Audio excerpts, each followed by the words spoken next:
Can I just say, this feels like a, I hate to say the R word, but like this feels like a, is there another word for this?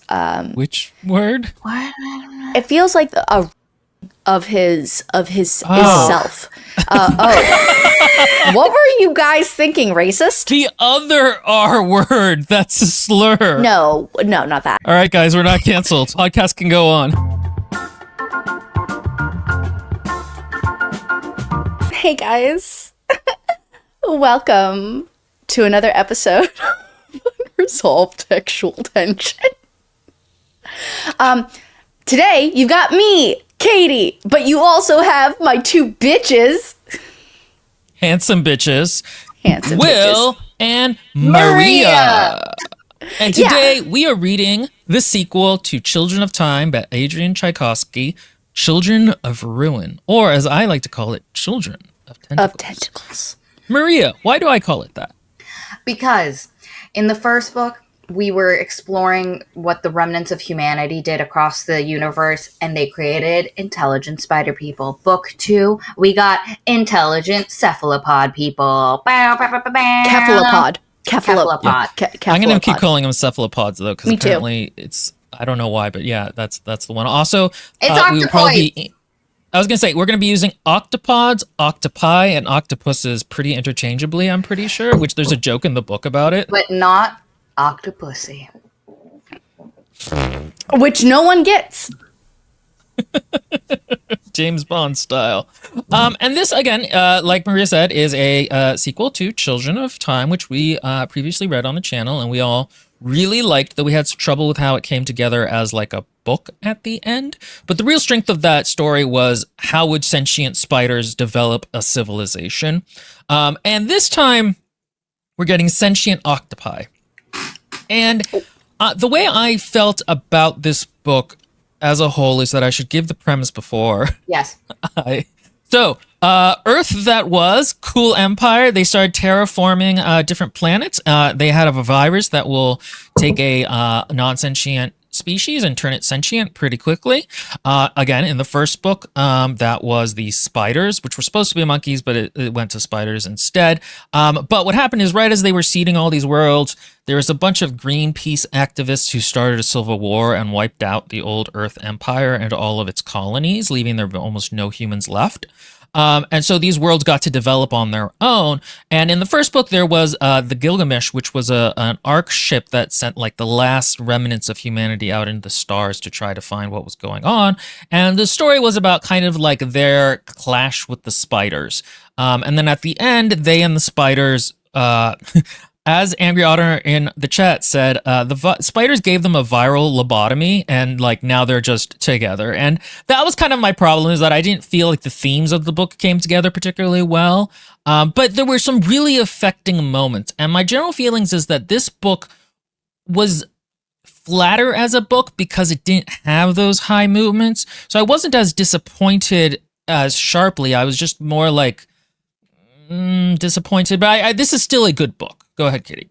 Yeah, what I wanted to say was my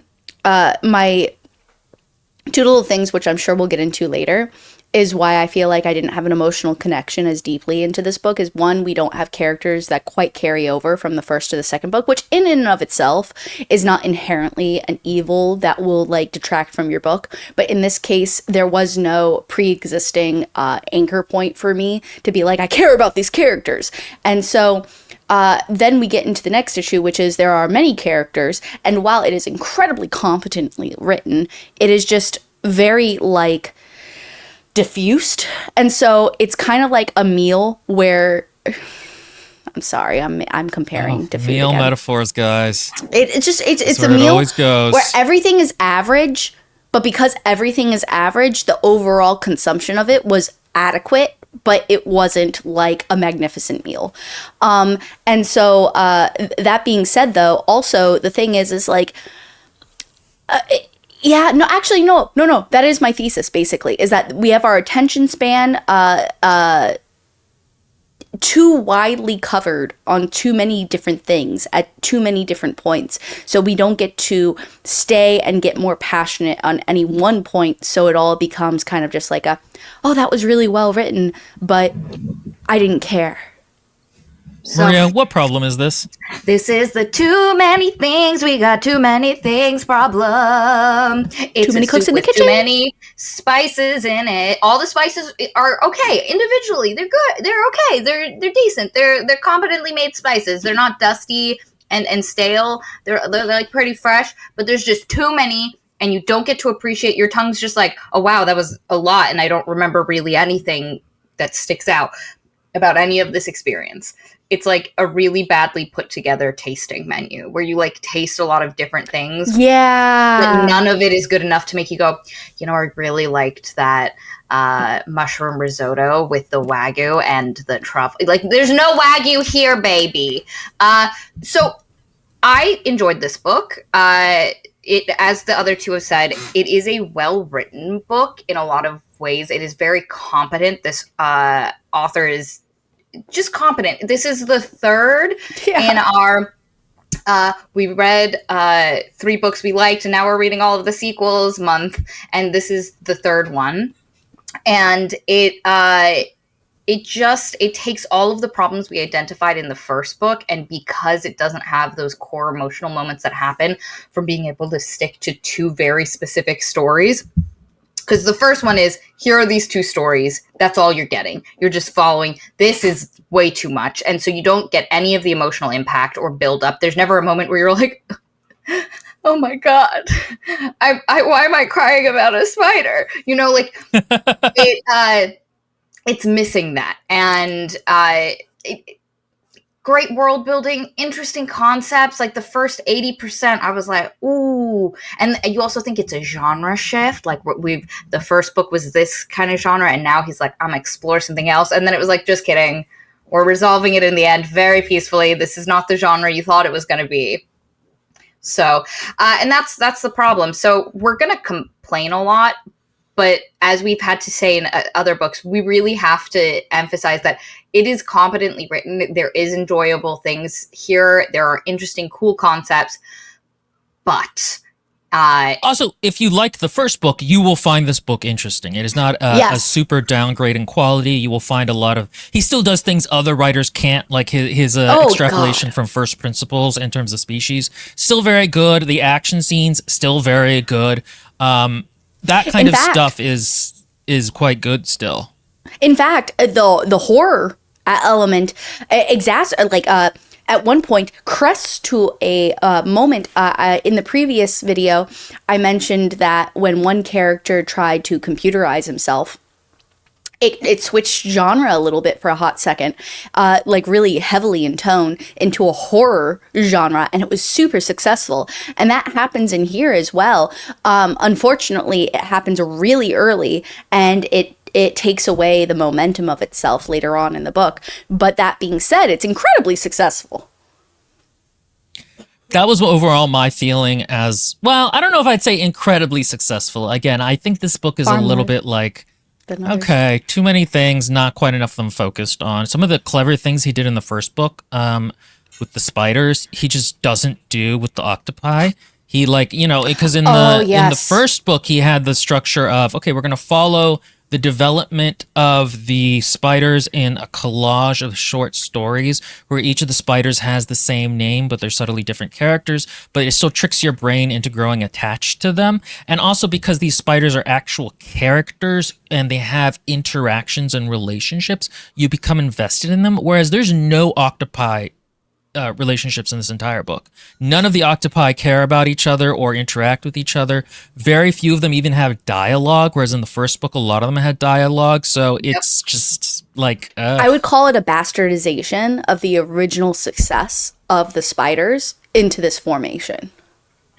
And it really does distance you from the octopoid plight, because they're having a plight, and the thing is, it is such a cool concept, like on a foundational level, of the difference between how the spider society evolved versus how this octopod society evolves.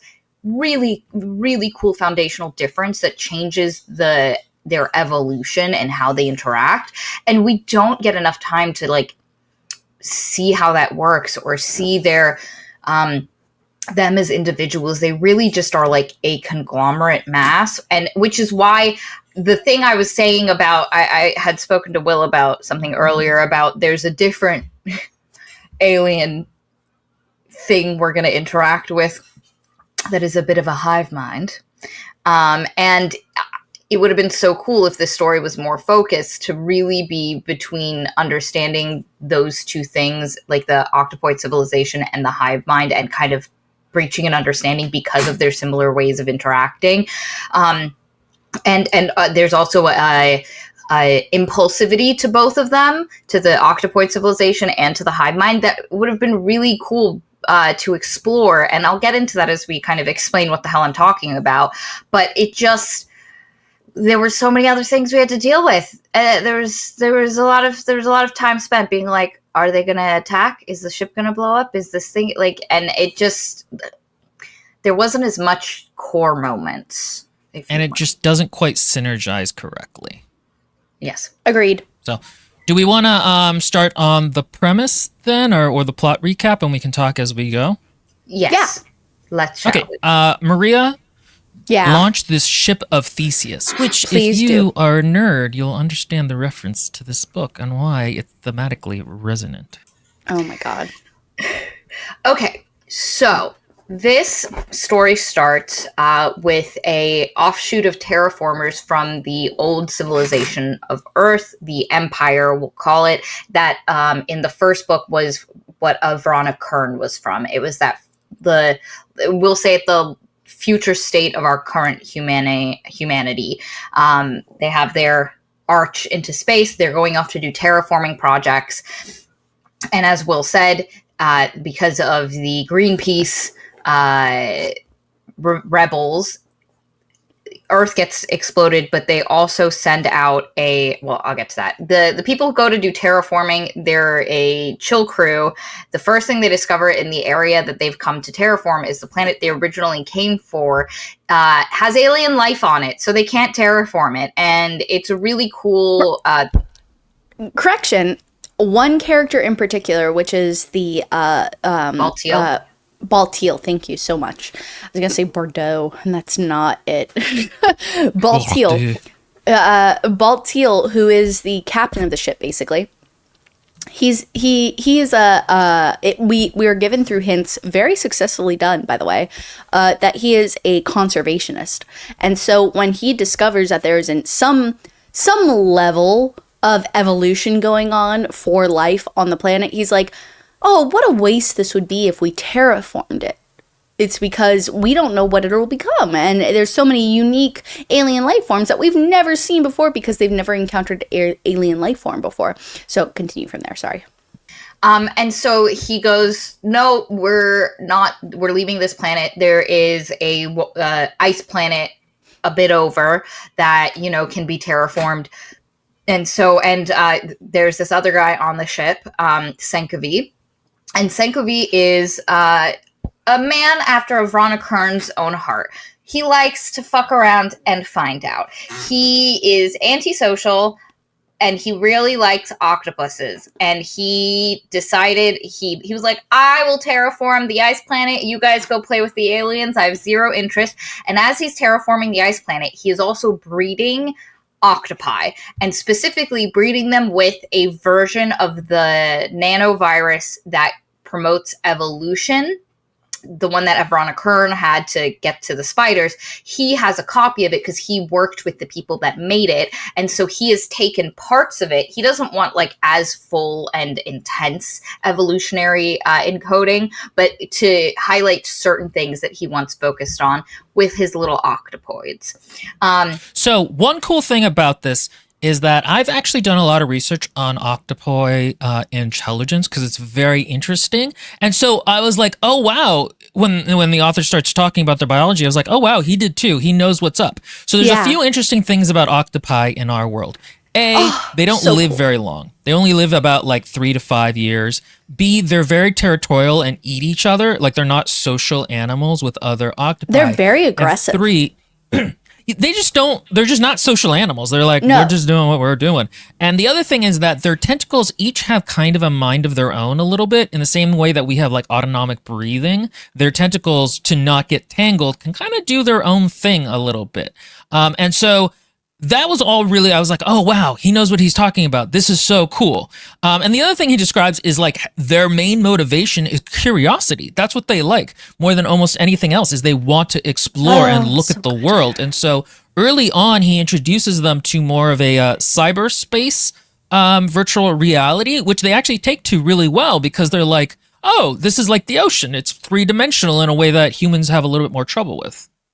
Yeah, and I also wanted to say, I thought for a hot moment that we were going to get a whole bunch of octopuses as the correct pluralization is, but I still prefer octopi, so I'll say octopi from here on out, which is really cool, because I thought we were going to get a whole bunch of octopi in virtual space, and that they were all going to be like virtual space nerds, and that they were going to, like, that's the way it seemed to build up itself at the beginning, and I thought that would be such an interesting turn from the spider stuff. It's because if it's all virtual space, octopi are perfect for that. And like, oh, octopi are the best. They're so dumb, but so smart at the same time. And you would think that that would be something we'd get, like a cool thing, spending some time with the octopi. No, that's not what we get, because as he's doing this stuff, we're also experiencing what Valtiel is doing down on the planet. It's a bunch of, like, they described like the nervous systems of the aliens on the planet as kind of like rings, nervous rings, like that go. It reminded me of Out of a Silent Planet for some reason. I don't know why. I think the alien nature of it. I think the author did such a great job at creating an alien ecosystem that felt very strange and abnormal. If you haven't read Out of a Silent Planet, you should. It's really good. Anyway, that's it. Yeah. And he's having a great time, and he's like, wow. But then horror strikes. Humanity has imploded itself. And not just has humanity imploded itself, but the virus, the Greenpeace rebels on Earth, their last communication they sent out was a virus that would shut down any and all technology, which decimates the hub that they have on the alien planet. But luckily, due to a unforeseen problem, Senkovi and the actual spaceship that he was doing all of his experiments on above the ice planet that he's been terraforming are safe. Why? Because the octopuses got too curious and they started fucking around in the ship's virtual space and in the ship's programming, and suddenly life support's off. Suddenly things are going, and they're like literally, like Baltiel is trying to, because Senkovi eventually tells Baltiel, and Baltiel can't access it because the octopi are just in there fucking around and finding out. So our boy Senkovi has to shut down the entire ship and do a reboot to keep them out of it. And it is just as this shutdown is happening that the virus gets spewed into them, and so they don't get it because their computer was off, so their computer's fine. Eventually Senkovi turns it back on and he's like, hey guys, how's everyone doing? And he gets nothing because all of their computers are down. And so eventually rescues Baltiel. They start redoing their habitat on the planet. Senkovi is still fucking around with the octopus, who are frustrating in that how they solve problems is not a way he'll be like, they're not doing anything. And then all of a sudden, all at once, they just solve the problem he set before them. And he realizes he gets to a point where he's not really communicating with them as much as just giving them information or problems. And then they solve it in whatever way they want to themselves, and in very non-intuitive ways. And I think it's really important to note that this is not just all back-to-back information. It starts that way originally when it sets up the premise of this group and some of the emotional relationships, which actually matter for a while. And so that kind of builds like an anchor point for you to care about some of these characters in this other storyline. And so when later on, which we'll get to, this horrific thing happens, it becomes emotionally impactful, and you're like, oh my gosh, this is awful. But the problem is then, like, about 1/3 the way through this story, we start getting interludes of a different storyline, which we'll introduce shortly, I'm sure. Yes. And the problem is when you get that back and forth there, it takes away your focus. And the problem is there is one more interesting focus than the other. And unfortunately, we're not only are we going to get two timelines, because there's the past timeline, what we're talking about right now, which has two specific things. So within the past timeline, you have what Senkovi's doing, you have what Baltiel's doing. Then you have the present timeline, which is what the people at the end of the first book, we had some humans and Portiids going into space to explore because they received a message. And those guys are going off, and then we get their story. And on that ship, there are multiple characters, like two pairs of characters we're mainly focusing on, Meshna, Fabian, and then a girl named Helena and Portia. And so within these two storylines, you have separate things that are happening, and then you also end up spending a lot of time with Avrana Kern in the present timeline. So not only do you have these disparate timelines kind of building towards each other, you also have different storylines within that, and it makes it that too many things problem that we've already identified, and it really is a disservice, because a lot of these threads individually are really interesting, but you do not get enough time to explore any of them enough to really dig deep into them. But yeah, so with this one, with the past, the point I'd like to get to before jumping off and explaining everybody else to you is the big thing that happens after the dissolution of Earth and everything is that these 5 humans that now exist on this, who again don't know about anyone else. Threesome. Yeah, I know, bro. Three of them, So three of funny. them end up in a throuple, and it's really actually quite funny because like Baltiel's like nobody. Like at first, Baltiel does not give a shit, and then he's like, nobody even asked me. But Baltiel also has a crush on Senkovi, who has zero interest in anyone. It's those kind of little moments where you're like, oh, these are characters, because like there's a period where you're with Senkovi, you're with Baltiel, and the other 3 crew members don't exist. And then, like, you get moments with them, or moments like they're all in a throuple, and you're like, oh, like they are, like there's other, you understand that the writer knows who these people are. So even though we're not spending a lot of time with them, you get an idea that they are kind of fleshed out. Yeah, so the big problem is not only is there the threesome happening, but they are completely cut off from humanity, and they think they are the last of what survived. They know the only reason their technology survived is because of what happened with the Octopod boys and girls on the ship, and that it was turned off. And their assumption is nobody else happened to have an octopuses invading the mainframe and having to shut down, and so everybody else is probably dead. And so everything they're doing here, which they're continuing to do, is for no one. And it causes some crises that we'll come back to later. Now, to introduce the other half of our story, the present timeline, which is... You just saying that already exhausts me. Like, as a listener, what you just told me, if I were to listen to this, like, blind, not having to actually have gone through this story, I'd be like, wow, that's already a lot. Oh, I have something on my teeth. Shame. That looked really awful. Guys, it's part of her upbringing going back. Oh, Pretty soon shut she's gonna up. go back Jesus into it. Christmas! I didn't have breakfast. I had to finish the novel. Okay. So anyway, They didn't have like an oven in your trailer home? oh my god, I didn't have a trailer home, you dweeb. God. Don't ahead. even talk to me.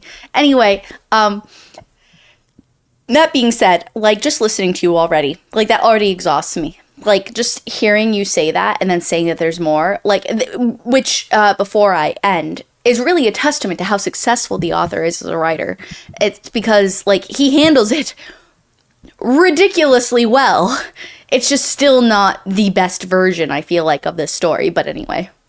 And honestly, this stuff with this old, like, vestigial portion of humanity is so interesting because it's so different from anything that happened in the first book in a lot of ways. And their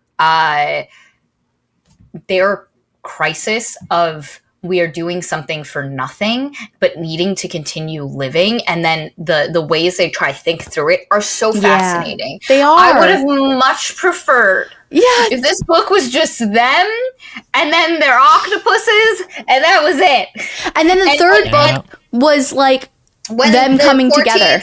Yes, Yeah. that's what. So this book should have been the past, the octopus present. So you see the past, you see the octopus present. The octopus is dealing with some sludge monsters that I'll talk about in a minute. And that's it. That's what this book should have been. Because let me tell you, when I tell you the depth of emotion we could have had if it had just focused on this crew of 5 people, their plight, their desperation, and then the absolutely tragic end for 5 of them. Oh my god, dude.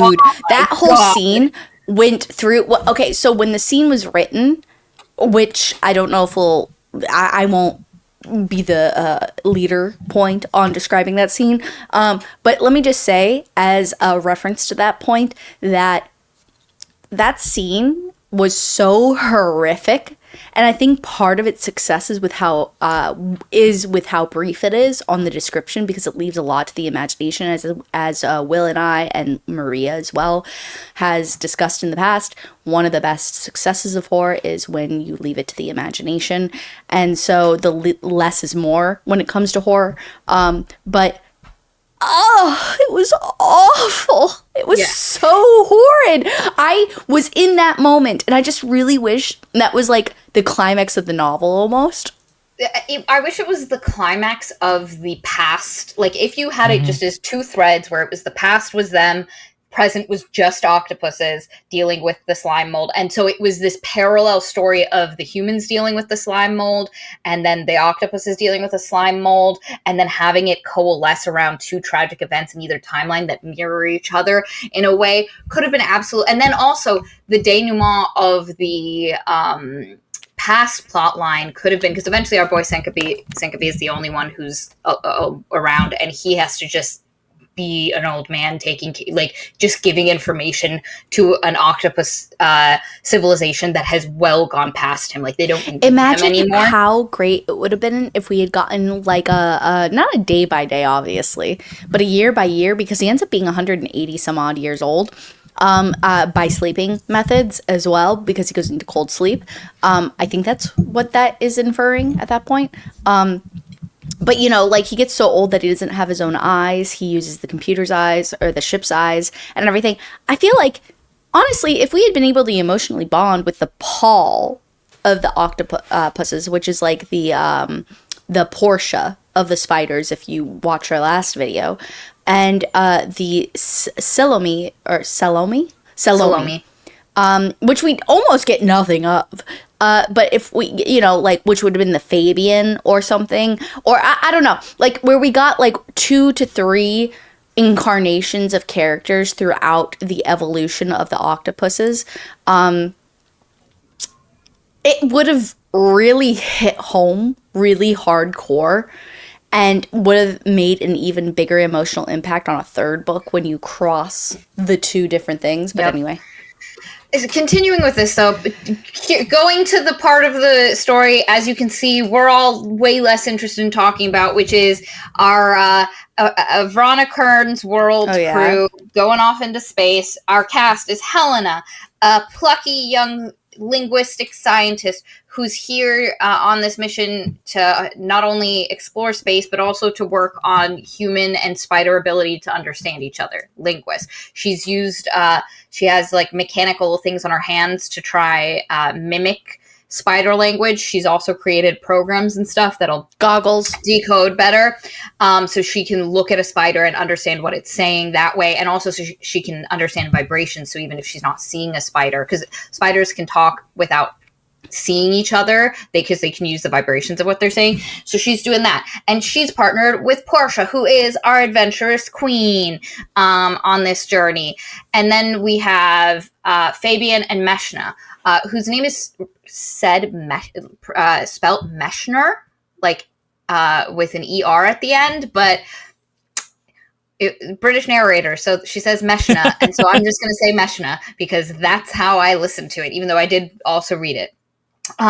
So Meshna and Fabian are also working on spider and human ability to communicate, but taking it a step further, where they've created a neural implant that they're trying to download some of Fabian's spider experiences into Meshna the human, and they're trying to use the implant to expand the human brain to make it so it can perceive spider things, but also so that once that's done, humans can just see a spider and converse with it that way and kind of use that. Like, so two cool things that we don't spend enough time for any of them to really be meaningful, even though they're cool in concepts, especially They are. The approach in technology is fascinating. That's a whole novel in and of itself. Again, the too many things problem. A third book exploring that concept and then coming into contact with the tentacle stuff, or not tentacle stuff, shame. The the octopus stuff. Yes, and the mold stuff. That would have been fascinating because there's like a lot of different concepts, but then it ends up actually cohesively coming together. Like if you were to pace it correctly, that would have been so fascinating. And the one thing I'm going to say now before I forget, and when we go through it, like I'll like pipe up when it's appropriate, but Meshna is he becomes a punching bag for emotional turmoil in a way that upsets me personally. I got really upset several times in his characterization and what was allowed to happen to him. And there was no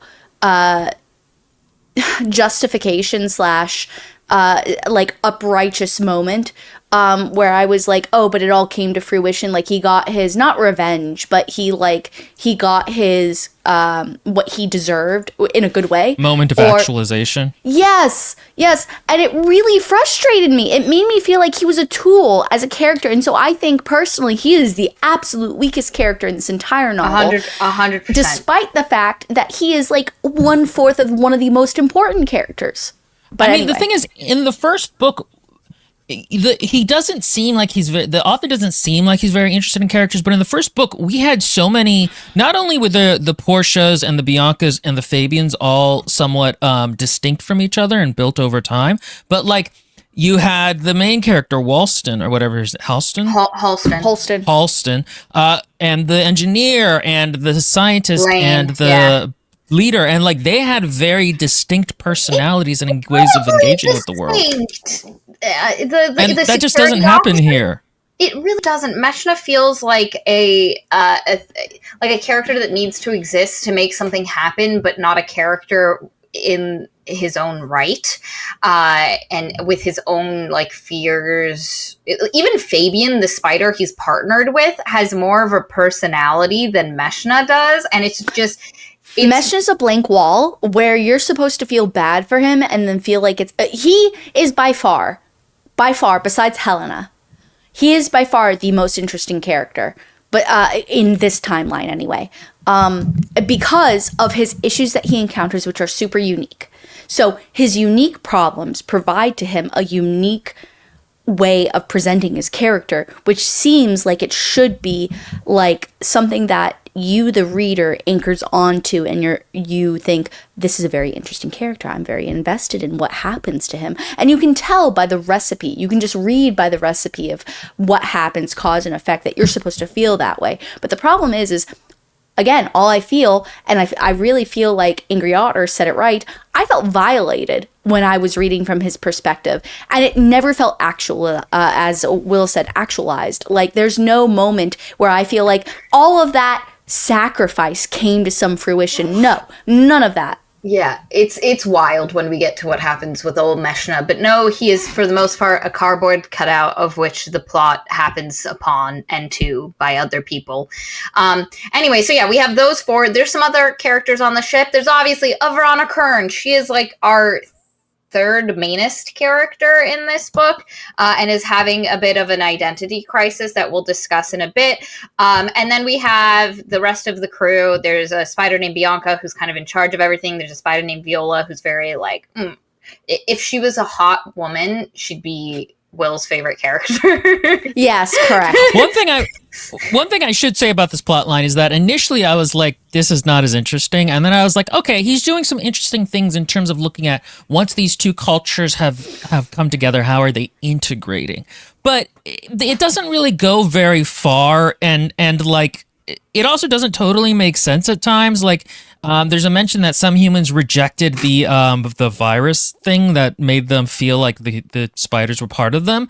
And I was like, people can get past the fact that they're spiders, right? Like, people are actually pretty good at being empathetic with other. And also, we're really good at anthropomorphizing things. Yeah, it literally is one of the theses of this novel. Helena, the character, which we've not talked about at all, specifically says at very many instances, oh, I need to stop doing that because these are not human creatures. So, what? Yeah, and so there's certain things like that. There's a mention towards the end of how Mesher's character like grew up feeling bullied for not accepting the spiders, for his mom being the scientist from the first book, and like that was like, okay, that's adding some character depth and understanding, but like I just would have liked to see a lot more variation in terms of like how people in real cultures assimilate to each other, and maybe one of the people wants to act more like a spider and another person doesn't, and some feel more like oppressed and others don't. There's also a mention that like males of the species are still like, they're facing actually even more sexism essentially than they did at the end of the last book, and it still doesn't make any sense to me, because if they can just share memories, why wouldn't, when the female spiders get the male memories, be like, oh, we shouldn't treat them like yeah, that's a thing I was going to make. So thank you, Will, for bringing it up. The very idea of sharing memories and learned experiences, and then learning that males can be just as smart and capable, like it should just be DNA. We know it already. We don't need to be reminded. We don't need to. There was one point where Viola makes fun of Fabian and makes a comment at the end that, because it feels like personality and her just being a bitch, rather than it's a beautiful little moment that adds a sense of complexity that you would like. I wanted more of that through this whole thing, where like there's a sense of the ribbing and not understanding how your jokes, like how even though you've moved on socially, it's a very human thing, small h. And it could have been really interesting, but we don't get that. They're still like, man, male spiders have to be, they have to dance, and then it's like, okay. Again, I think it makes sense that the spiders are more sexist than humans, because male spiders are kind of like less. But again, it still doesn't actually, because a lot of their physical labor is handed out by spiders. They don't fight a lot, or by ants. They don't fight a lot. So there's really no reasons male spiders would be that much more subservient to females. At this point. Yeah, especially at this 100%. point. Thematically speaking as well, that was a major point in the first novel. So let's move past that now in the second novel, considering it seemed to be wrapped up in the first novel. So why are we retrograding into the first novel's themes when we've already fixed that problem, and now we're moving on to bigger, wider themes, which is about like the idea of consciousness and sharing it with others, and cultural. Well, and it's not even used as a metaphor for like how the humans need to, it's not like there's a moment where they understand the problem with the humans are similar to the problem with the males. Also, the word Katie was thinking of was not retrograding, it was regressing. Yeah, thank you. So it's a weird thing, and I do have to bring up, because somebody brought it up in the comment. Sally Snow says, and don't forget that male spider robot, Artifabian. So not only do we have Kern's, so one of the things we learn is Kern splits herself into smaller sub-programs of herself, and the Kern that runs the ship is a subset, and then it made an even smaller subset called Artifabian, which is a subset of Kern in a little robot that is a spider robot, but also has some organic material. They use a lot of living biomachinery. So it's one of those that is... It serves no purpose. Other than to help plot points. Yes. So we have that. So the big things happening here are Helena's thing that she's doing Portia, and then Meshna and Fabian trying to get spider experiences into a human brain and what that does. They're not being very successful.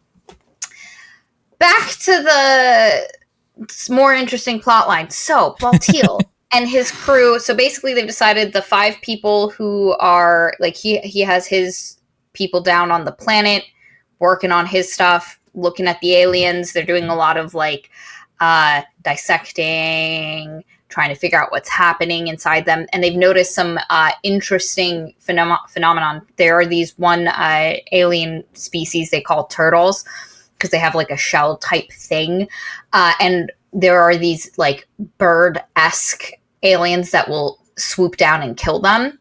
And one alien is like coming down to get this one turtle. And then at the last minute, hard nosedives back up. And they're like, why did it do that? And the turtles keep coming up. So you know something's going to happen with them. And then one of our dudes, Lortice, he's like, ooh. This is also after they rebuild everything and finally get back to the planet after the Great Shutdown. But Lortice... Let me clarify real quick, just for those of you who have not read this novel, if you're still here, good on you. But regardless, so they have on the planet of Nod, which is where we're at right now. This is where what's Baltese, Lortice, Baltiel. Baltiel. Baltiel, this has been his passion project. They have a small environmental tent thing that they live in. They've been exploring. Imagine a whole bunch of scientists in the Everglades checking out the Everglades. And that's basically Nod. And in the meantime... But in a more hospitable environment than the Everglades.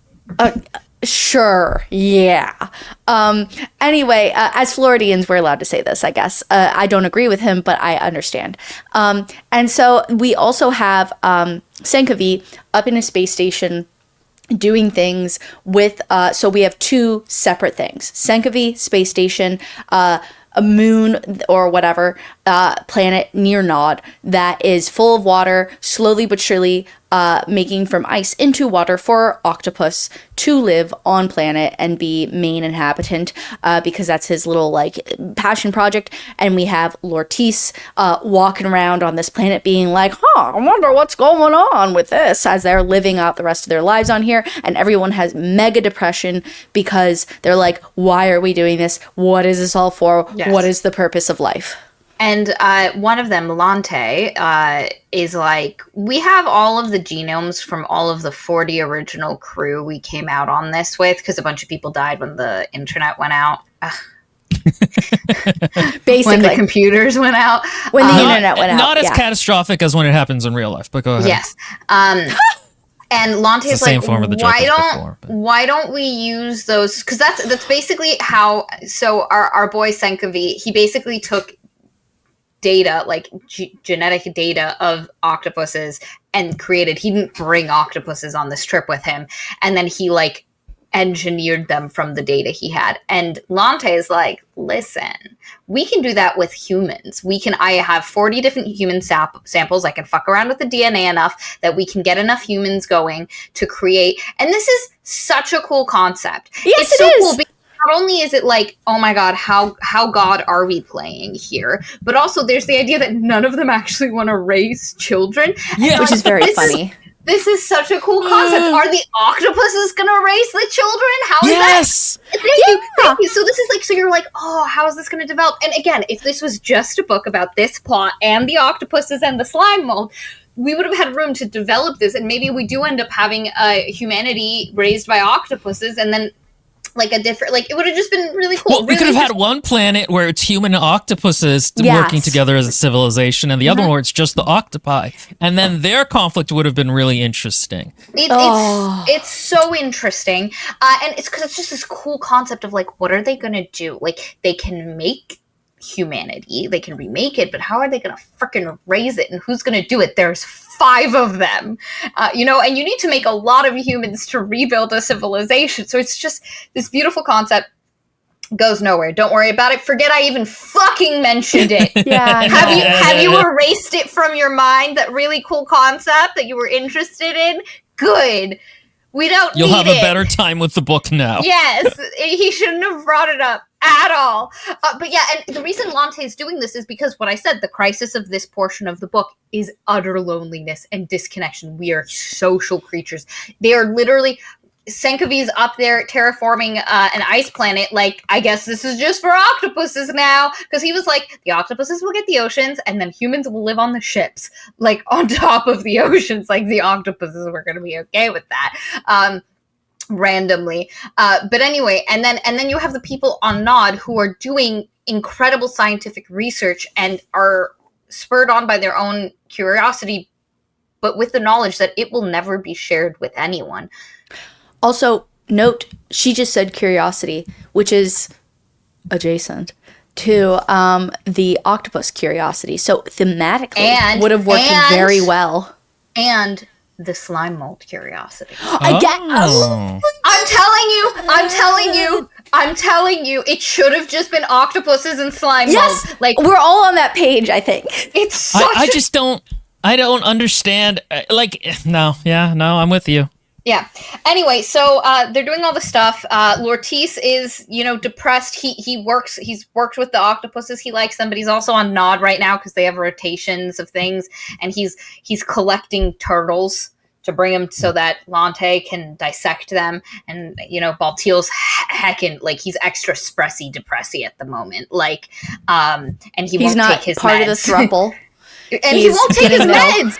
Yeah, that's the other thing. Lante has told him you need to take these different meds, and he's like, no. Can I just say I dislike that the two characters' name are Lortice and Lante, because I got really confused for a small amount of time the way the author focuses on these two characters. It got incredibly confusing for a hot minute. Yeah, it is. Anyway, and it's also because these are all names that don't. It's not like they're like, oh, Holston, like Lane, Hastings, like those were names where you're like, and not to say Lortice and Lante, that's very similar. The other ones had a lot of differences between them, and you got a lot of similar sounding names.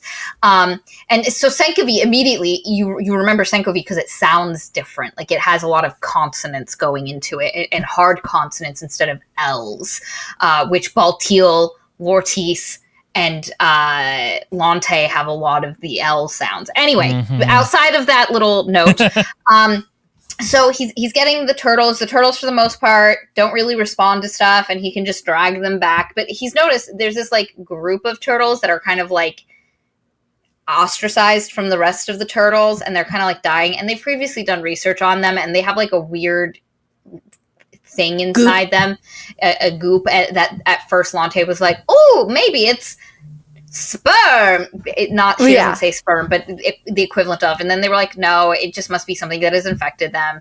Well, end of exploration here.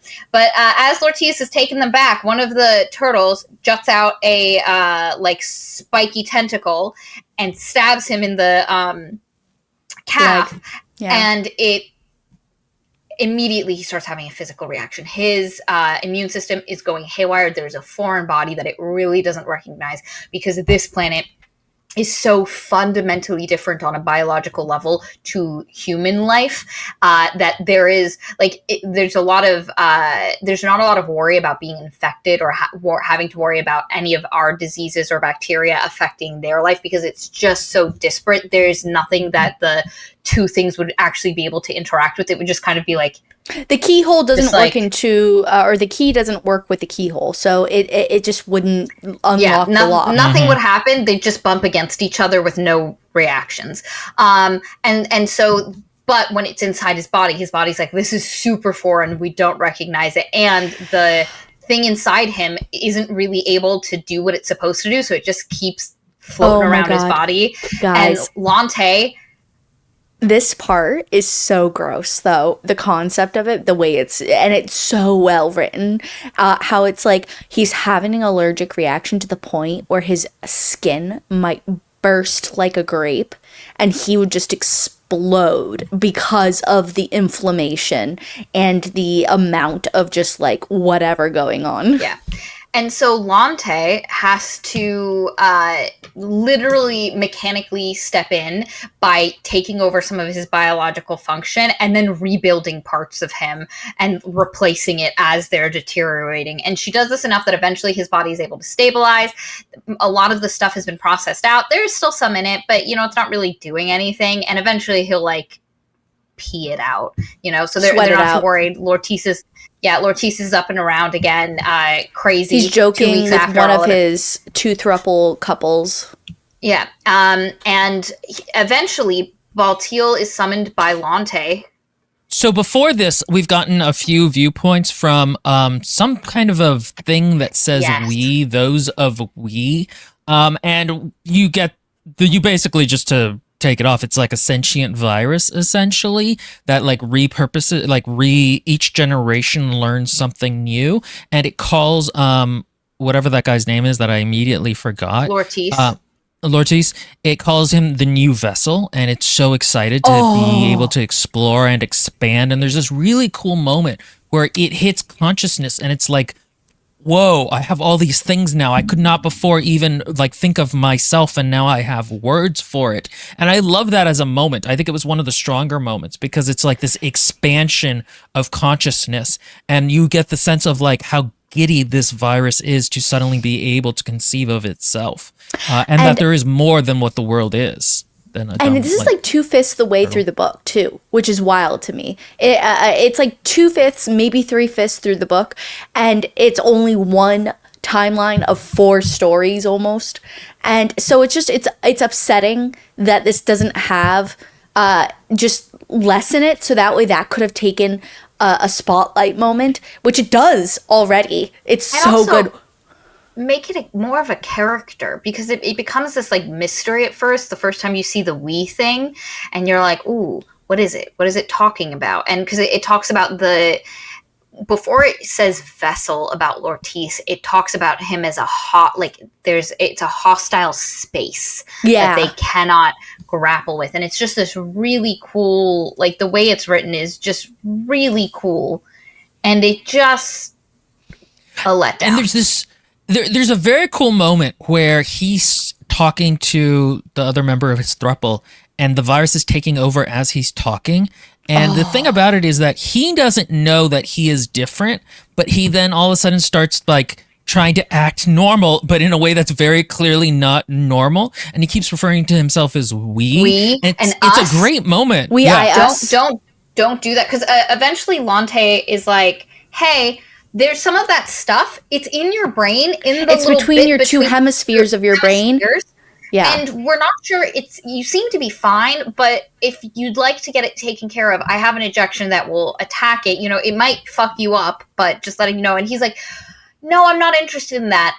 Don't do that to us. And you're like, ugh. I know, it's so well done. It is so well done. It is. Then he goes back to saying I, and you're like, maybe he meant us as like a crew, and you're just like following these little breadcrumbs. It's like the And thing. he's like, and then I acted very normal. I jumped up and showed with my arms how excited I was that we weren't something. And you're like, that's not a normal thing to and then do. He's smiling, and he can't stop how wide the smile he says he is. can't stop smiling, and then at one point later on, and this is so reminiscent of The Thing. I really feel like the author was pulling from The Thing in this scene, and it's so successful. My God, this is like by far the most successful like homage to The Thing. And that I've read anyway, and and it's just like there's this one part where he ends up attacking Lante. He ends up attacking Lante, and there's this like one part where it's like we had to stop pretending, so we decided to push past the limits of Lortice or Vessel, and the joints, like I'm just imagining these like they start breaking mesh, not mesh. They start breaking Lortice's body and like the natural logic of what a human. It's like body rubber. Is supposed The way his arms come out, and then he even punches a hole through somebody's throat with just his thumb. And you're like, shit, that is not physically possible to generate that kind of force. That's not supposed to happen. And so it's just because like the Lante realizing as he starts speaking in this weird way that something's wrong, so and the more and you see her realize, oh no, this is too late. The thing hath happened, and she's trying to get the injection into him, and then God, what a fucking power move. Lortice as we as Lortice takes a syringe, puts it through his tear duct, goes into the place where the thing is in the middle of his brain, and takes some of it out. So that I love that you called it a power move. It is a power It is a power move. Oh, gross! Like it wasn't. The Lortice's we doesn't realize it's a power move, but as like if you're watching the scene, like if this was a movie, you'd be like, oh shit. And it functions as a power move, and it takes it, and now it has a way to infect her, and you're watching this dance, and then like Baltiel and the other guy who's on the other half of the other third of the throuple comes in. The girl to try, but yes.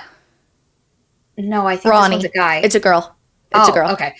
They come in to try like hold back Lortice, but Lortice is now so past the point of caring. He's like literally swirling, corkscrewing his arms and limbs, breaking himself. And there is a part of Lortice that's still in there that screams at points. It is horrifying. But anyway, shit goes down. He manages to get Lante. Ronnie's got the thing stuck in her. She starts, and he gets Lante, and then Lante at a moment goes in to get something because they kill him. Like they literally take an industrial thing and slice him in half. Guys, so they think, okay, he's dead.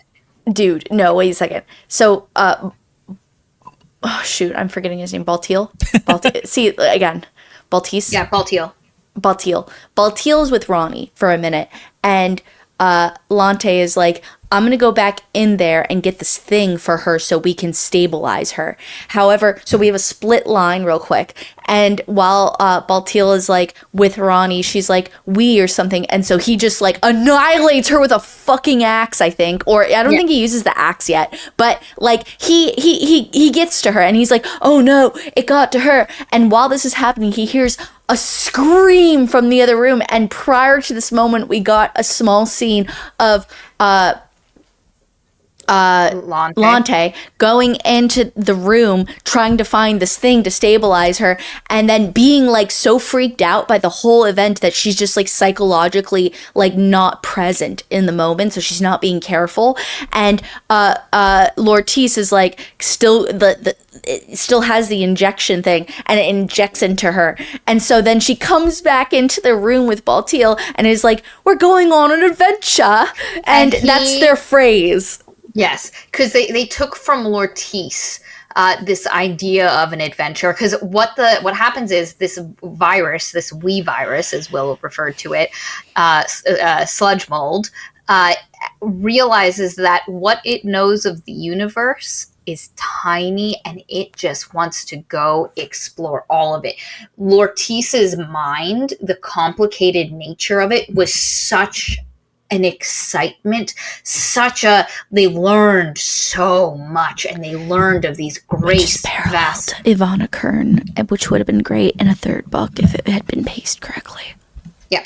And this idea of like wanting to go and explore, because they talk about things in spaces, and it's basically anything we fill is not a space, 'tis vessel. Anything we're not in is a space, and they want to go explore all the spaces, and they now understand space as a celestial concept, which they didn't before. And so like it's so excited, and there's Baltiel rushing to his spaceship to try get it, but the sludge also has all of the knowledge of Lortice, Lante, and Ronnie, and is now working against Baltiel with the technologies of the ship while he's trying to escape. So he's like, I have to kill him. I have to like smack him down with my axe and get him. And like, they're all fucking around. And then it skips, something else happens, but I'm just going to tell you the rest of this plot line now. Basically we go to our boy, Senkovi. He's on his ship. He's doing stuff. He's also extra stressy depressy. And he's been so extra stressy depressy. He has not been registering or interacting with any of Baltiel's messages about what's happening. Like he just has not responded. And he goes and he finally like engages, and he sees Baltiel. Baltiel is a mess. He's in the shuttle coming back up, and he's like, oh my God, Senkovi, I did what I had to do. They're dead. And basically tells him the whole thing we just told you. There's a virus, it infected people. I had to kill them. I'm coming back up. And Senkovi's like, is some of that your blood? And he's like, only a little bit. We're fine. And Senkovi, because he also, Baltiel gave him the videos to see what happened. So he sees them talking about like we're going on an adventure shit, and all of a sudden Baltiel is saying stuff, and he's like, oh no, now Baltiel is hacking into his systems, and he's like, oh god, this guy's coming here, I can't keep him from coming here. But then he realizes, because the sludge mold only works off of what Baltiel as a reference was think is important, he's completely ignoring the planet of octopodes. And so our boy Senkovi realizes he can send messages to the octopodes and hope the octopodes solve this problem. And he basically tells them, hey, that little thing shooting around in the space, that is a heckin' no good bad. You need to destroy it right the fuck now. Because he can't do anything. Baltiel is taking the control, and he's like, octopodes, take the wheel, baby. It's a heckin' no good bad, guys. It's a heckin' no good bad. You got it, like, octopodes take the wheel. And so the octopodes are like, don't worry, Senkovi Papa, because they don't see him as a father, but he's like, they see him not as a god, but as a really cool uncle. Yeah, that they don't fully understand, and they'll go visit and say hi. But anyway, they also know he gives them problems to solve, and he's given them a problem. Hacking no good bad. We need to take it down. And so they turn the lasers that they had, that they took the sun's heat and then made lasers to get rid of the ice on the planet, turn it into oceans, and they just turn that and focus it at this thing, and they blow it out of the sky. It turns into a metal husk, falls into the oceans. Baltiel dealt with. Dunzo. Phew, the octopodes dealt with it. And now we have to go back and talk about the other stuff that's significantly less interesting. The present plot. It just sucks how not interesting. Like I don't even want to talk about it, but I have to. So they go into space. They're like, oh wow, look at these giant weird spaceships, and like they pass the husk of one where it's like a giant orb, but there's a slash in it, and it's got an ice shard spilling out of it. It looks like a like the way it's described, not that it says this, but it looks like a placenta that's been punctured, and all of the innards have been frozen as it exploded outwards. Yes. I would have said an egg, but that works too.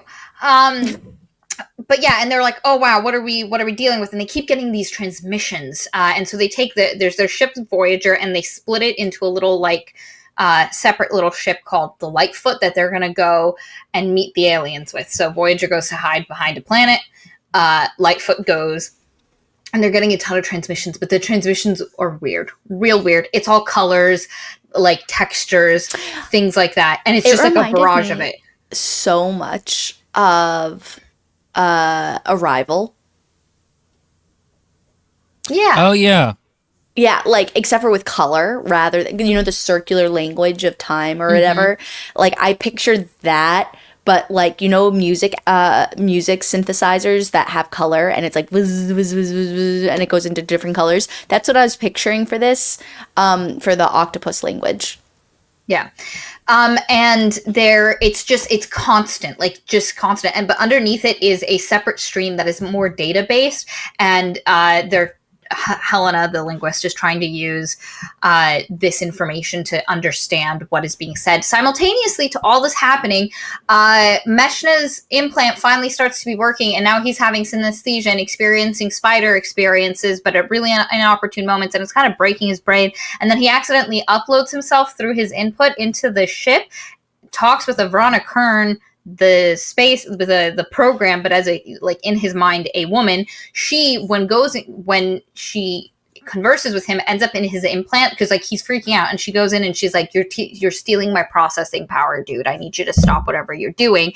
But while she's there, she feels emotion for the first time in ages, because this feels like I hate to say the R word, but this feels like is there another word for this? Which word? What? It feels like a raping of his self. What were you guys thinking? Racist? I didn't know. Other R word. That's a slur. Yeah. No, not that. No. All right, guys, we're not canceled. No, podcast can go on. No, know, this felt like a mental raping of him, and I hate what's about to happen, what Maria is about to describe.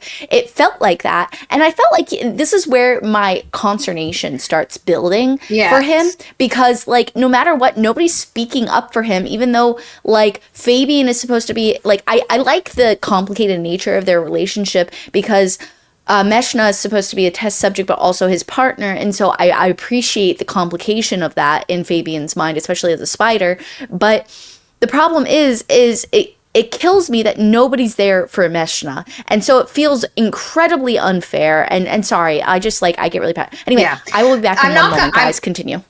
No problem. I wasn't going to, what Katie's talking about, I'm not talking about just yet. We'll get to that in a little bit. But this is kind of like stage one of it, where his implant is pulling so much processing power. Kern literally pops in and is like, you're fucking around with the ship systems. Please stop what you're doing. And kind of takes him out of this moment. In his body, he's literally kind of having a seizure that everybody's like, oh my God, what's happening? While Helen is trying to decode the messages from these things. And they realize, because of how large these other ships are, and how ponderously they move, that they're probably filled with water. So whatever they're dealing with are like water-based. So these ships are just massive. They're also tanky AF. And there's a point where they send a picture, because they realize these guys communicate visually. We need to send a picture. And they were like, well, their technology, we can tell, is old Earth-based, the old Empire, if you will. So maybe they understand humans as a concept. So they send a stylized picture of a human, and then half of the ships, because there's just a bunch of ships and they're all communicating, half of the ships start attacking them. The other ships start attacking those ships that are attacking them. And you're like, what the fuck? Is there a war going on? Are we stuck between these two things?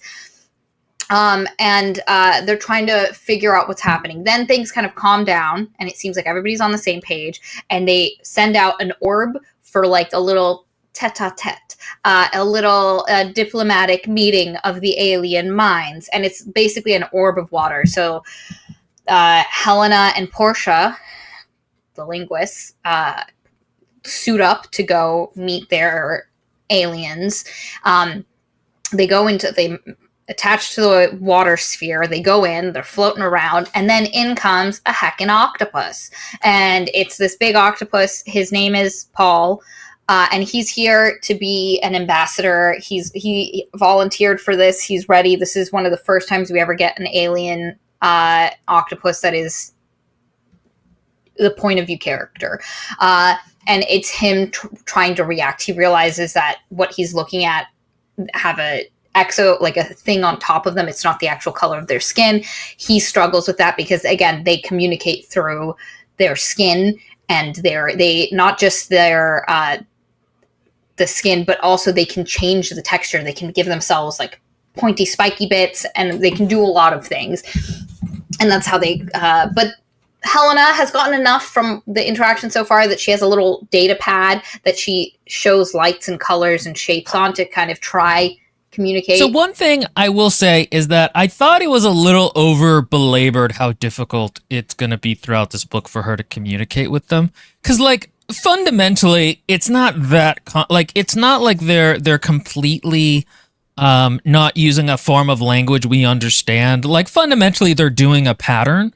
You know what I mean? And almost any pattern can kind of be figured out. And so like I just thought that was a little overdrawn in the book. But I mean, I think this is one of the things where the author is not necessarily going for plausibility as he is for the idea of it. So like another place I saw that is that like all of the aliens and the spiders have like weird different kinds of ships with different kinds of engineering. And I'm like, that's not, for a while I was like, that's not plausible. That's not how that would work. Because there's a certain amount to which there's a certain like coergent evolution in terms of what's practical and what isn't, in terms of both biological design and ship design. But I think he's doing that not necessarily to be hard sci-fi, but to show, okay, different people would think differently, like as a way of illustrating it versus being purely speculative, like realistically speculative. Yes, I completely agree. This book is definitely not like hard science. I would say, and Will pointed at this a little bit in the first one, it's kind of like soft sci-fi, campy sci-fi plus fantasy. Like it's got like a fantasy dose to it. But yeah, so they go in, they're having the conversation and doing stuff. While this is happening, our girl Avrana Kern, back on the Lightfoot, is like, there's another message I'm receiving that is kind of like human. It's in Old Empire Human, which is Avrana's native language, even though her a program run by ants. Which is still like, again, I understand that it's like a metaphor or an illustration, but like, there's no way ants can be as effective in terms of the size required as like a silicon chip or whatever they're using at that time. Like, yeah. Also, space opera, Science Fantastic and Jukebox the Ghoul have it's space opera is the correct category you would put this in. Where was I? Well, trying to communicate. This is when we start getting. There's a different stream coming from a different planet that Avrana is getting, and it is a natural history of aliens. And she's like, "That's interesting."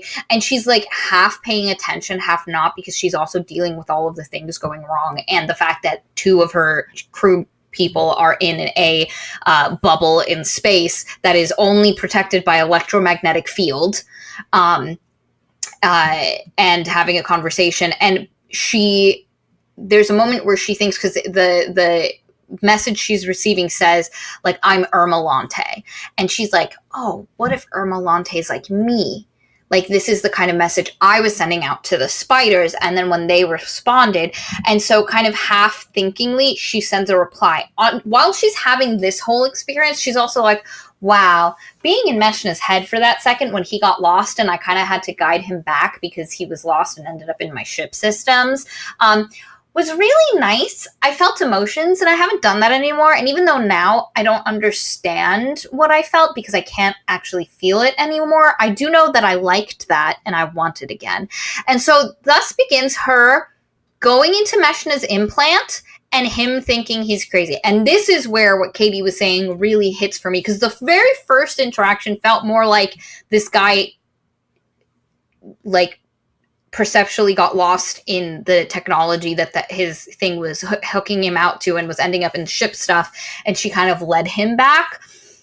Now we're entering the point where she's just like, I just want to go in his brain and I want to feel emotions, but it translates as all of a sudden Meshna is having emotions and responses to things that are not his.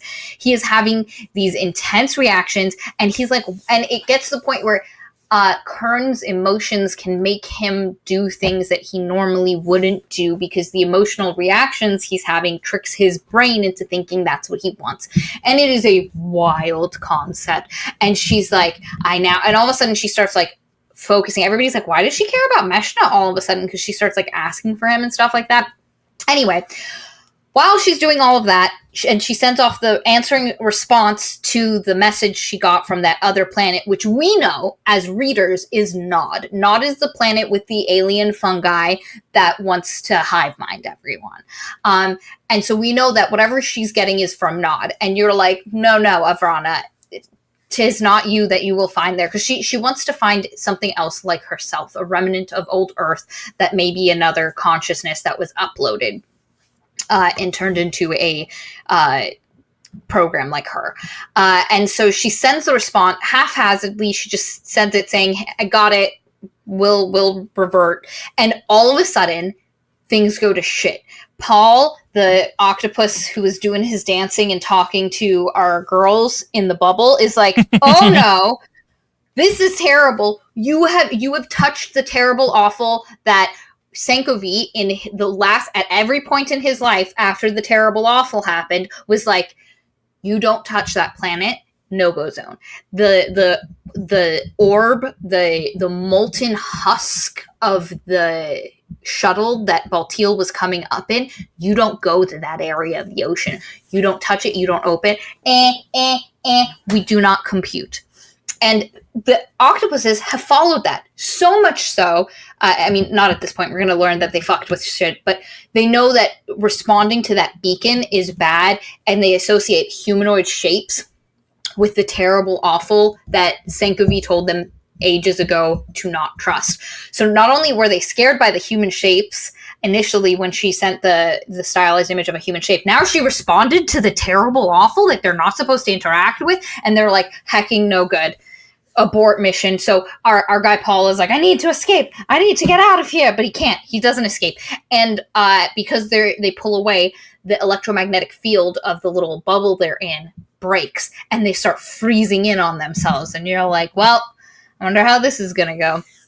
And they end up getting taken by the Octopoid community, and this is where you start getting more scenes about how they work, which is the octopuses work in a sense of almost impulse, but based on their wants, given what they know of a situation, and they're described as working very single focusedly. Where once they, can I just say, like,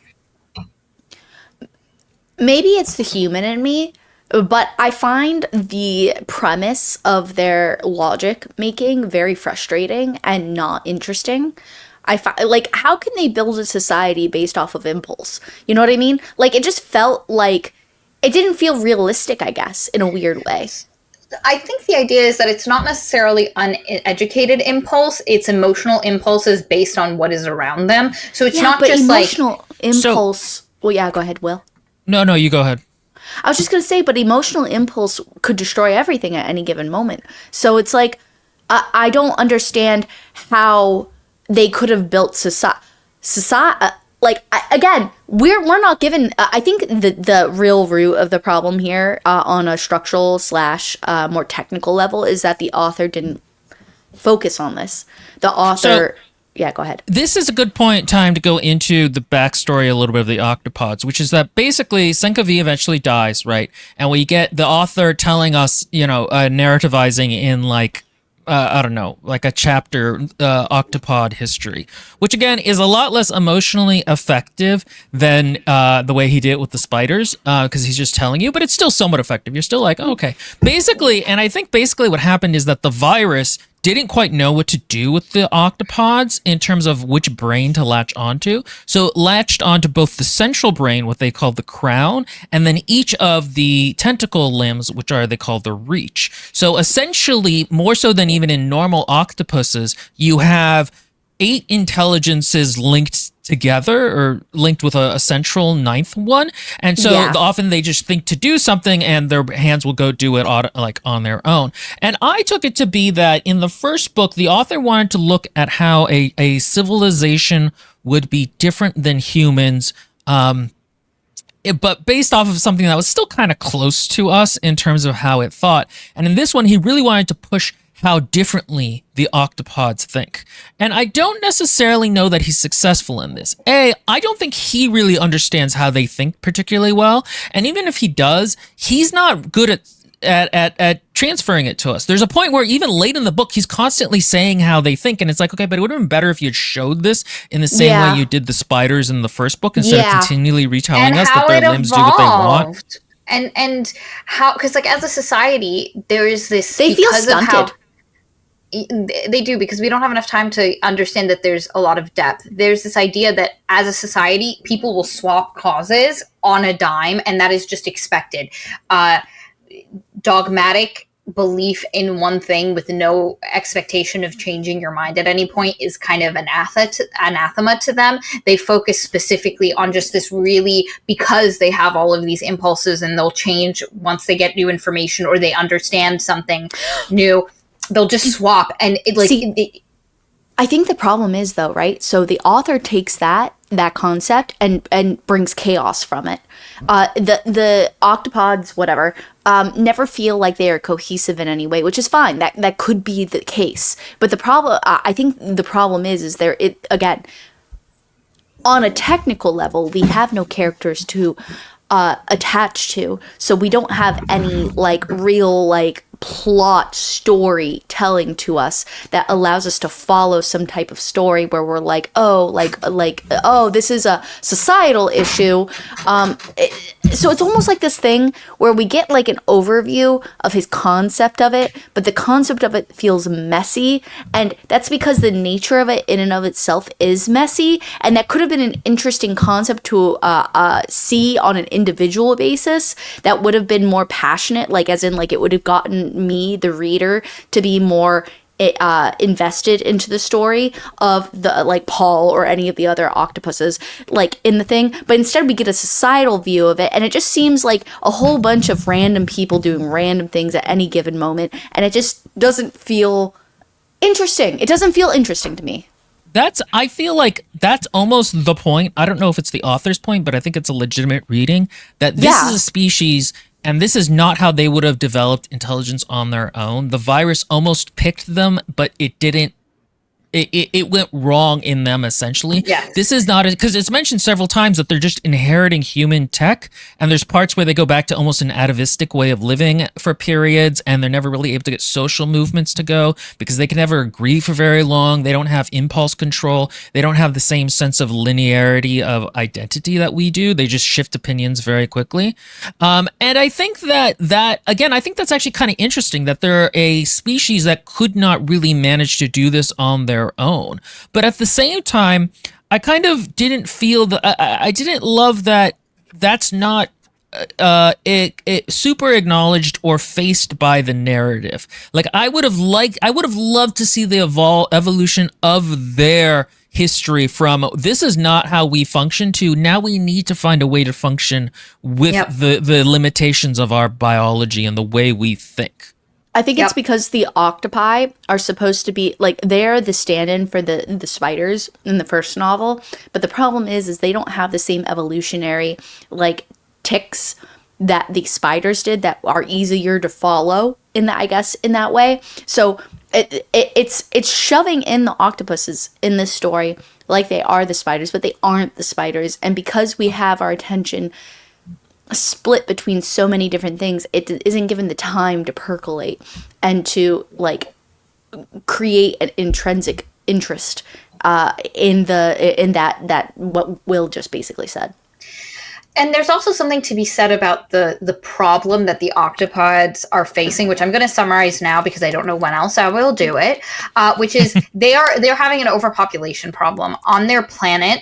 They're so good at surviving because as much as like they change their minds, there's also a very much an individualistic where the octopuses, like at this point, they've built a society. They'll interact with each other. They'll share knowledge. They appreciate dance. They appreciate poetry. They appreciate the things, but they don't want to be on top of each other. There's still a core to them that is not very social, and there's too many of them in the spaces that they have, and they start building because they have the space elevators that Tchaikovsky created originally to bring them down, and they've used it to kind of go up and start building upwards. And here's where you get the huge technological advancements they have.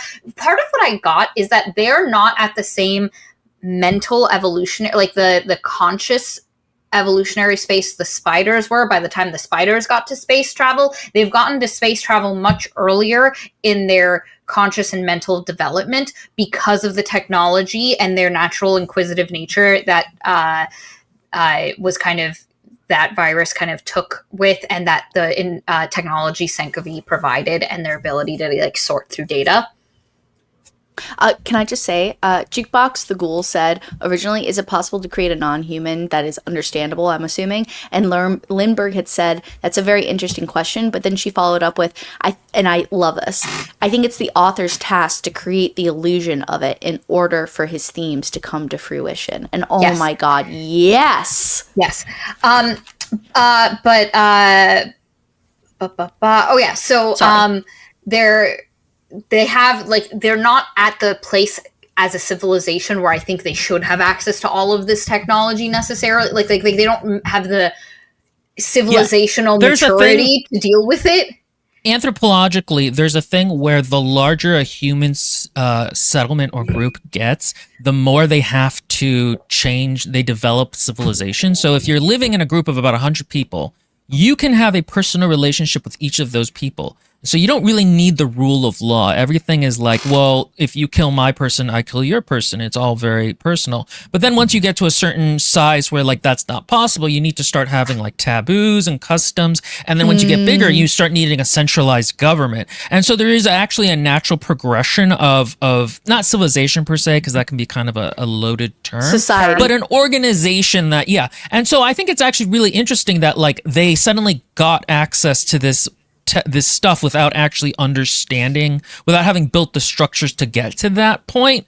Yep. But again, I kind of wish that was acknowledged more. More, absolutely, because it's a fascinating concept. Doesn't get a ton of acknowledgement. One of the things that happens as they're building out into space to create things, but in the planet itself, they're like the seas are getting filled with refuse. It's to the point now where the water has so much shit in it that octopuses young are suffocating in the water. And there's this one octopus who's originally born in one of the spaceships, but fell down one of the shafts.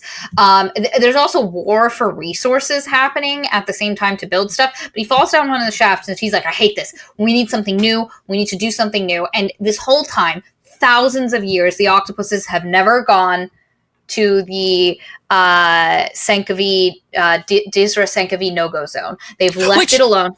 Makes no sense. They're explicitly said curiosity. to be an extremely curious species that doesn't have good impulse control, and for some reason, this one taboo is everlasting. I was shocked that they didn't go to it sooner. Yes. I thought they were going to go to it immediately.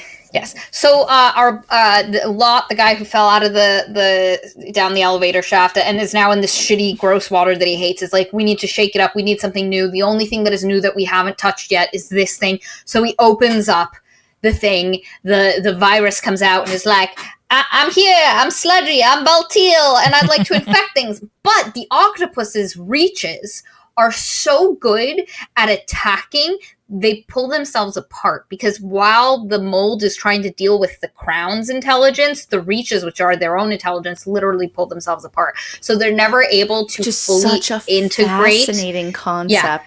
And it happens so quickly, they're never fully able to integrate with the octopods in a meaningful way, and they just become sludge. Yeah. That it starts filling up the water. Biomass. Yes. They become a giant biomass that is just on top of the water as they kill all of the octopuses with their infection. And so then the octopuses are like, shut down the elevators. We're not letting anything up. We are now completely spacefaring. Everybody who's stuck down there, the billions that were still there, sucks to suck, my guys. We're out here. And there's like the maverick scientific community who are like, I think we can fix our problems if we go to the planet Nod that Disra Sankavi told us not to go to. And then there's the people who are like, no. And again, the octopuses have a lot of governance and things happening. So as Will said, it's never step forwards. They're like dancing around things. And then here comes the Lightfoot and aliens. And they're like, what are these aliens going to do? And then the aliens send them a picture of a human. And they're like, no, we don't like that. Because originally when Baltil came out of the thing, he was a human shape. It wasn't Baltil.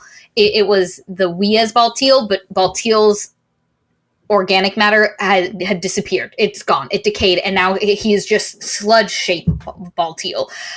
So they associate... There's two humanoid figures they know. Disra Sankavi and Baltil from the recordings, and Baltil the sludge monster. So human shape, 2 out of 3 human shapes, not good. 2 out of 3, no good. So when our intrepid space explorers sent the humanoid shape, they were like, oh no, hack and destroy. And then half of them were like, wait. Sankovi was human. Maybe these guys are okay. And then when our girl Avrana Kern sent that message responding to the terrible no-go zone planet, they were like, terrible, awful once again. Anyway, Helena and Portia now we get to the back. part of the book that I care absolutely nothing for.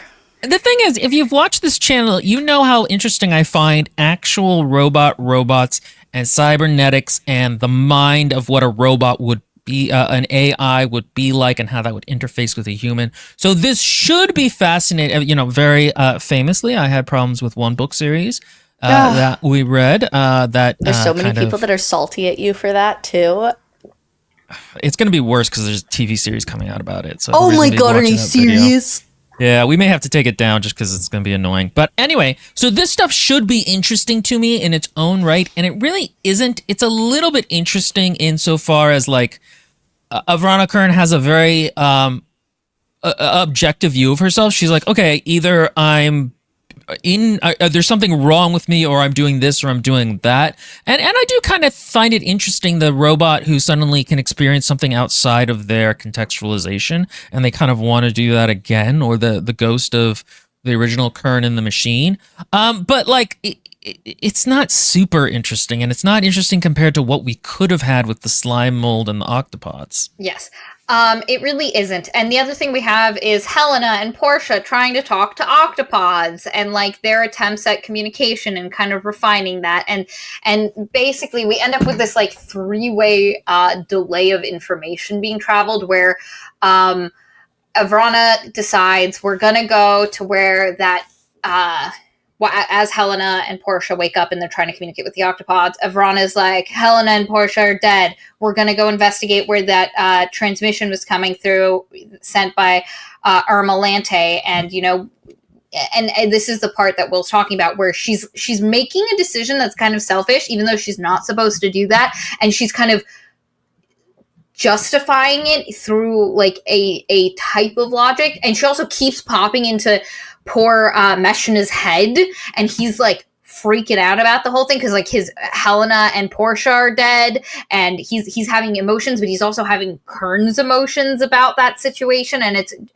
and again, this is one of those things where you realize that Meshna isn't a character; he's a thing that things are happening to. Yeah, because we never actually get what his own reaction to this would be. We don't get what his reaction to a lot of stuff would be when as it's happening to him, because it's just he's being used as a tool for Kern's emotional journey. Yeah. And it's very frustrating. It's because he felt like a character at the beginning, so it feels like a steal almost, you know? And also, I'd like to mention as a small aside, out of curiosity, Maria, do you say the terrible no good? It's because of the terrible good no good very bad day thing from when we were little. Yeah, I thought so. Yeah. Yeah. That's what I thought. It's if you don't know it, it's just a book. It's a children's book, and or a children's story, and it's like it's a cutesy little thing. So it's like a cutesy it's like little reference. Alexander's terrible no good. Very bad day. I tried to use it for a thumbnail at one point, but it was too long. It is way too long. But anyway, so they go off to that, and because you know that the last time we saw Irma Lante, she was upset. She was possessed by the thing, and you're like, she wasn't the one that would have put together the thing and sent it out. It would have been Baltiel. So why is this thing out there getting information? And there's a little craft in the orbit of the planet of the Mind Sludge, but where the Mind Sludge was just like hanging out in some turtles and not really doing like huge damage. That planet's called Nod. And in that, there's a shuttle just kind of floating about in space. And Avrana's like, we're going to go. Lane, you go. Meshna, you go. And everybody's like, why the fuck are we sending Meshna? Send Meshna? Why would you send Meshna's like, I why would you send me? Yes. I was genuinely upset in that moment because I felt like he was being used again. Like he's already being used by Kern, and now he's being used again, and nobody's in his field. Like, his corner. Nobody's in his corner, as the idiom goes. Like nobody's supporting him. Nobody's there to be nice. And the thing is, if Helena was there, I feel like she would have been. Like it really felt like she would have been the older sister to his younger brother, but. She's not there. She's trapped. He cannot even say no. I don't want to go. Which again, Kern's emotions have taken over so much that he, even though there's a part of him that mentally knows I don't want to do this, there's so much emotion that says yes, you want to do this, that he just agrees to it. So, because like I think if he would have been like, no, I'm not fucking doing this, I think Fabian would have been like, why are we going to send him? Like this makes, this was like that. This is a plot. This is a plot line that just needed more time to mature and to get, because Meshner will never actually, this doesn't form an arc. It's not like it comes to an understanding at the end. At the end, they're like, oh, this is an existential crisis. And he's like, okay, I have an existential crisis and it gets fixed off page later. Yeah. And so like this is a part where we needed more steps of like him beginning to feel entangled with her and thinking like, okay, am I doing this because I want to do this or she's doing it? What's the morality of that? And any moment of realizing it was happening prior to the moment of her telling him it was happening. You know, like, you're completely correct, Will. That is, we needed so much more time for this to develop and for him to cotton on that something was happening outside of himself, because he just think it's just things misfiring from the whole, like, he's like, I fucked up my brain. I fucked up my brain. And you're like, yes, but no, my dear boy. Yeah. And I also would have really enjoyed, like, I mean, not that it has to happen this way. There's like a couple different incarnations of the storyline that could work really well. But one way I just feel like is the most straightforward way, I would have loved if Meshna just had more self, control, or like he had more ability to influence his own destiny. And that would have been like one of the few parts that he does that I thought was fascinating, and then it just completely bulldozed over and it's never explored and nothing ever comes of it really, is when they're on the ship and him, which we haven't really described, but he and what's her face? What's the lady's name that he goes with to go explore the signal?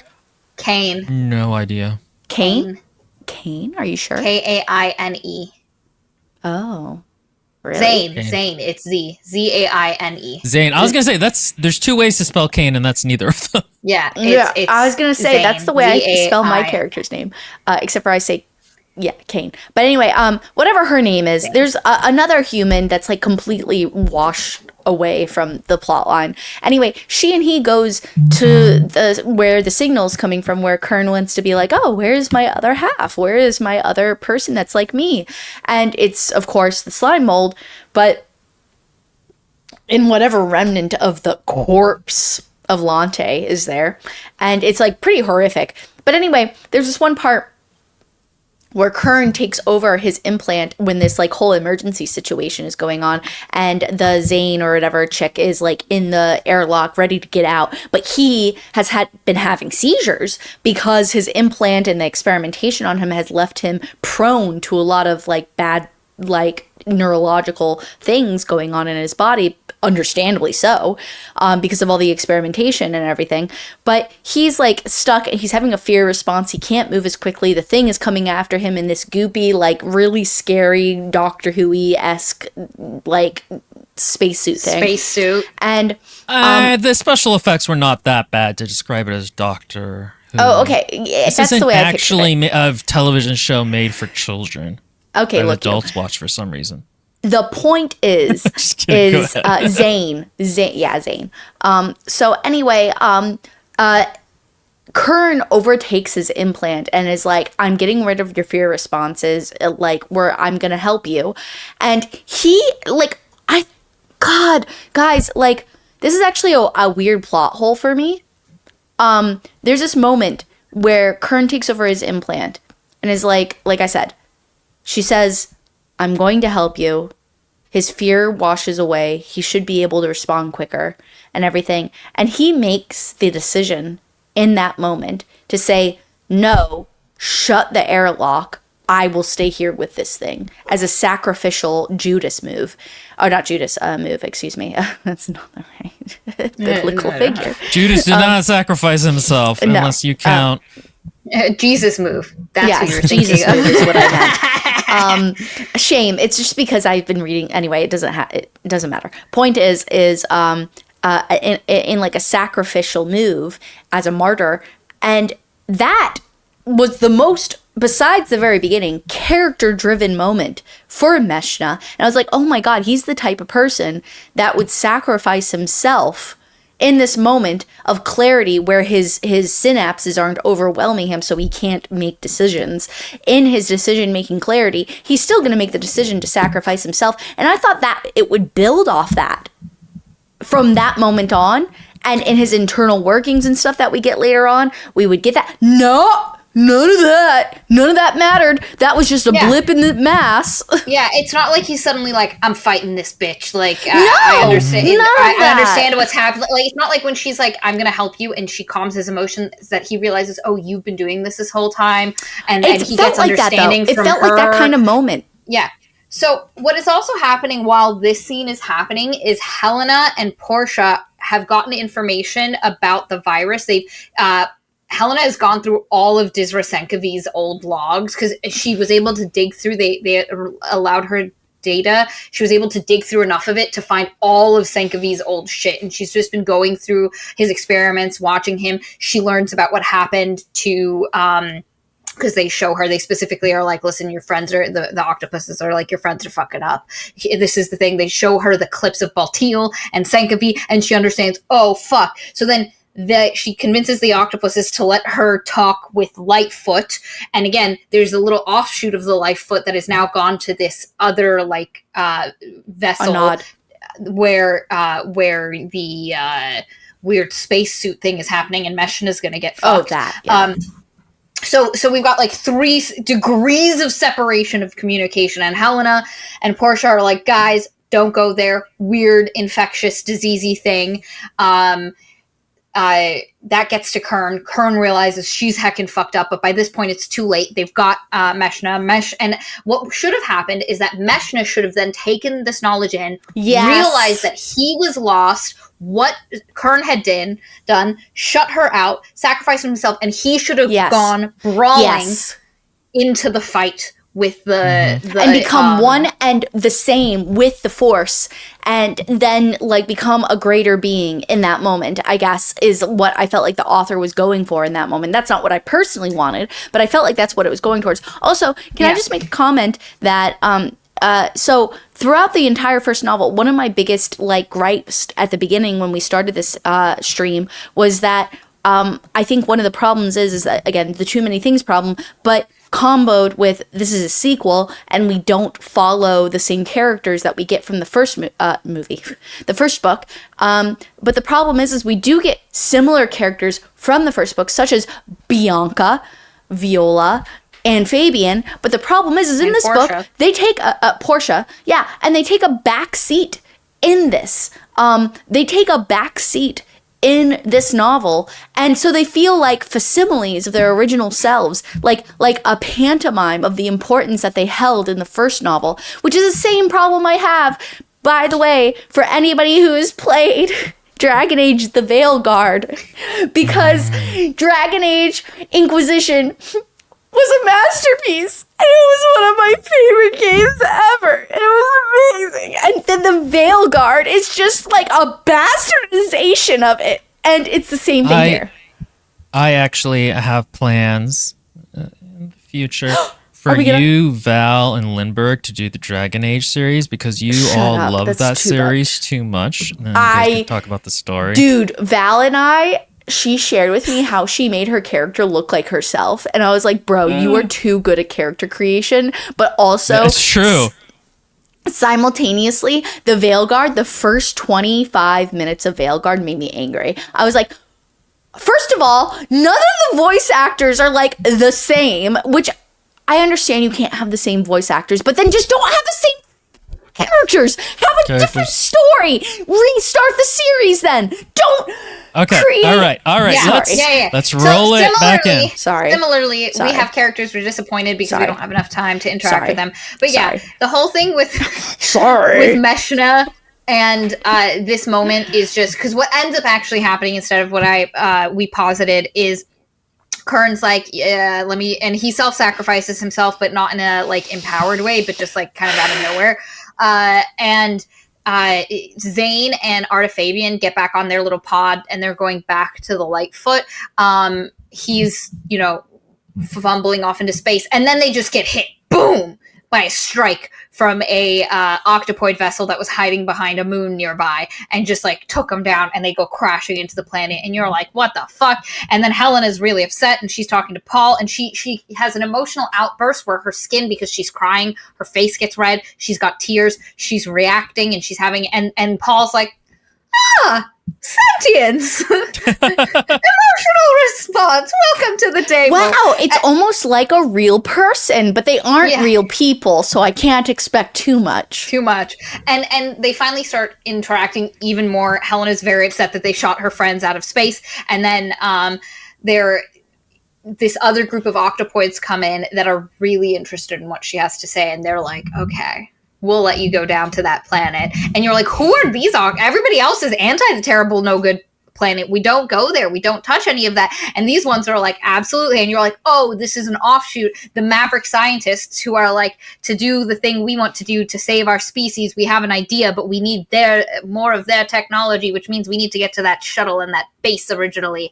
And they have no interest in actually like solving the like the gloop problem, but they're there, like they want to use the humans, and here they have Portia and Helena, spider human, who want to go to this place, and they're like, perfect, you can do it, we don't have to. And the rest of the octopoids are like, no, we don't go there. What are you doing? And there's multiple conversations where like she's talking to the people that are taking her there, and they realize that they weren't let go, they were just taken Stolen. By a different group.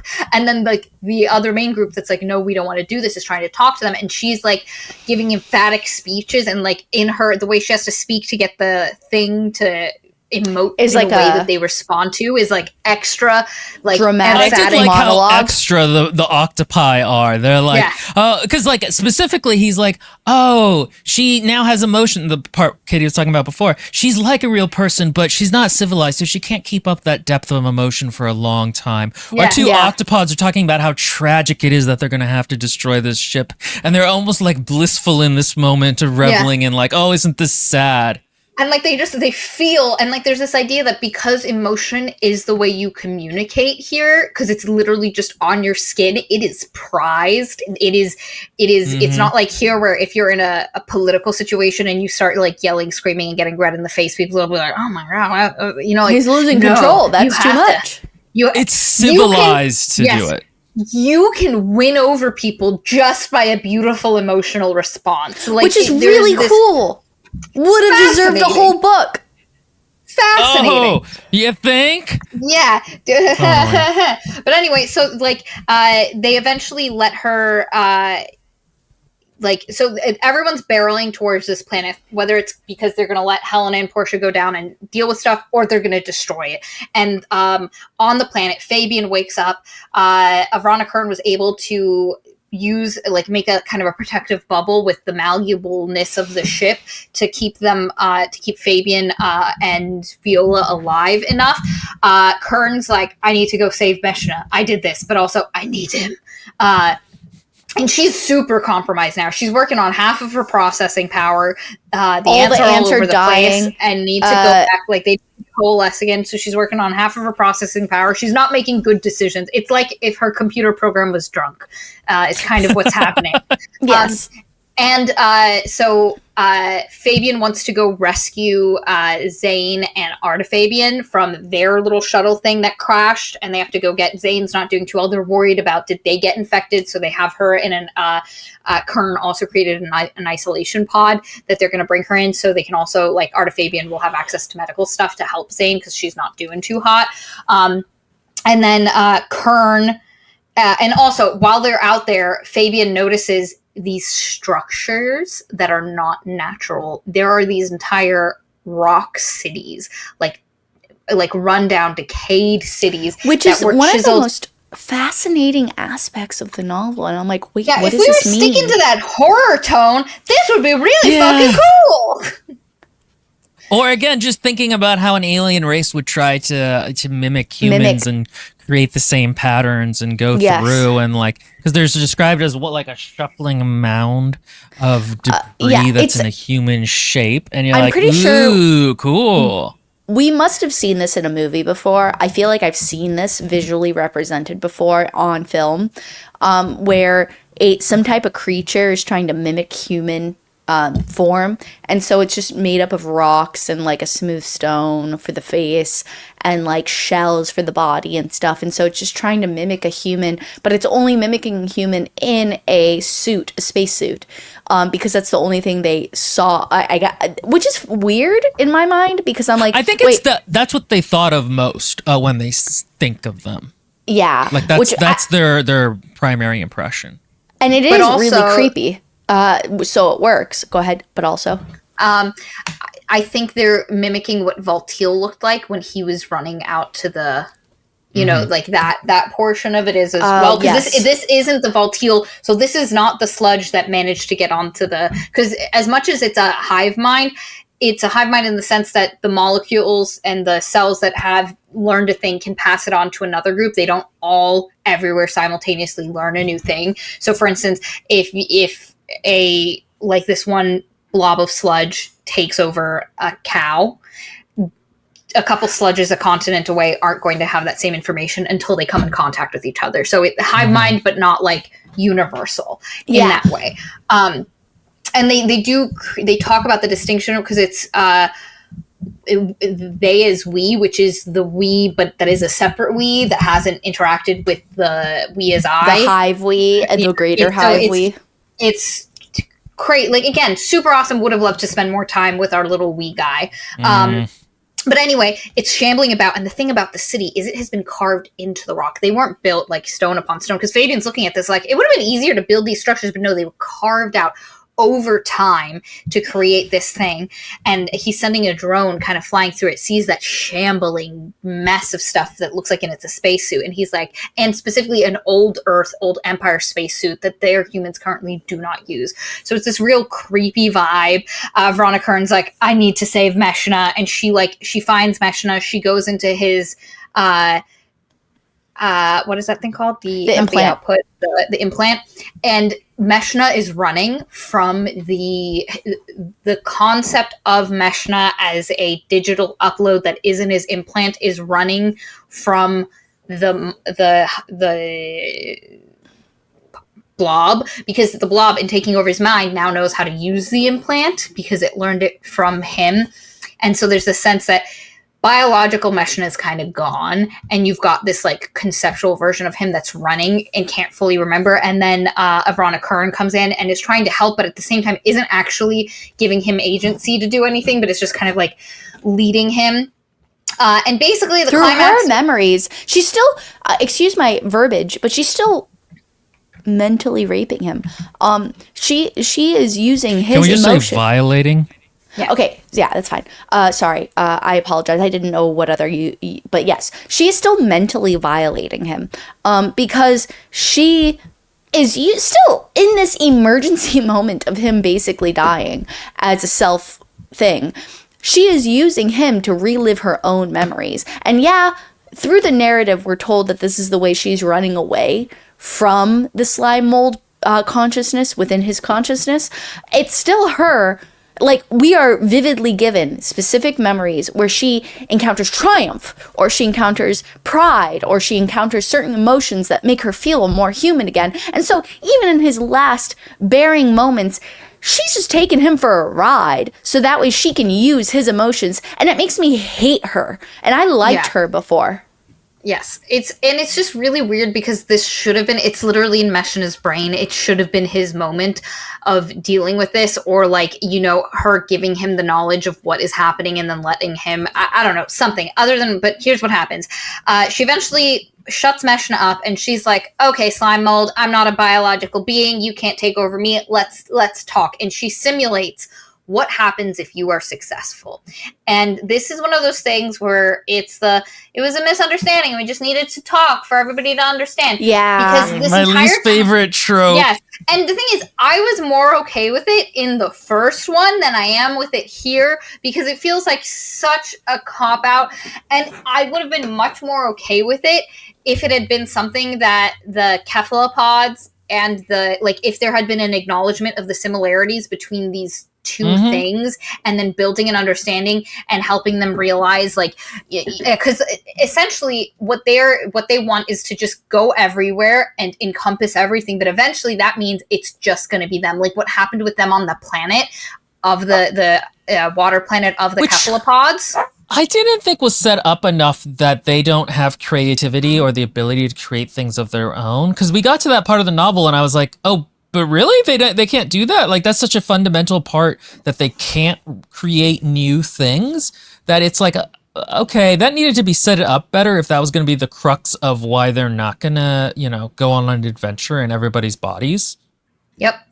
And it's also just like, because they can't do that, eventually they're just going to be bored because there'll be nothing else because they would have taken over everything else. And they're just going to be like the giant sludge version of them that sits over the top of the water planet making shapes into the sky, hoping someone new will come so they can take over them.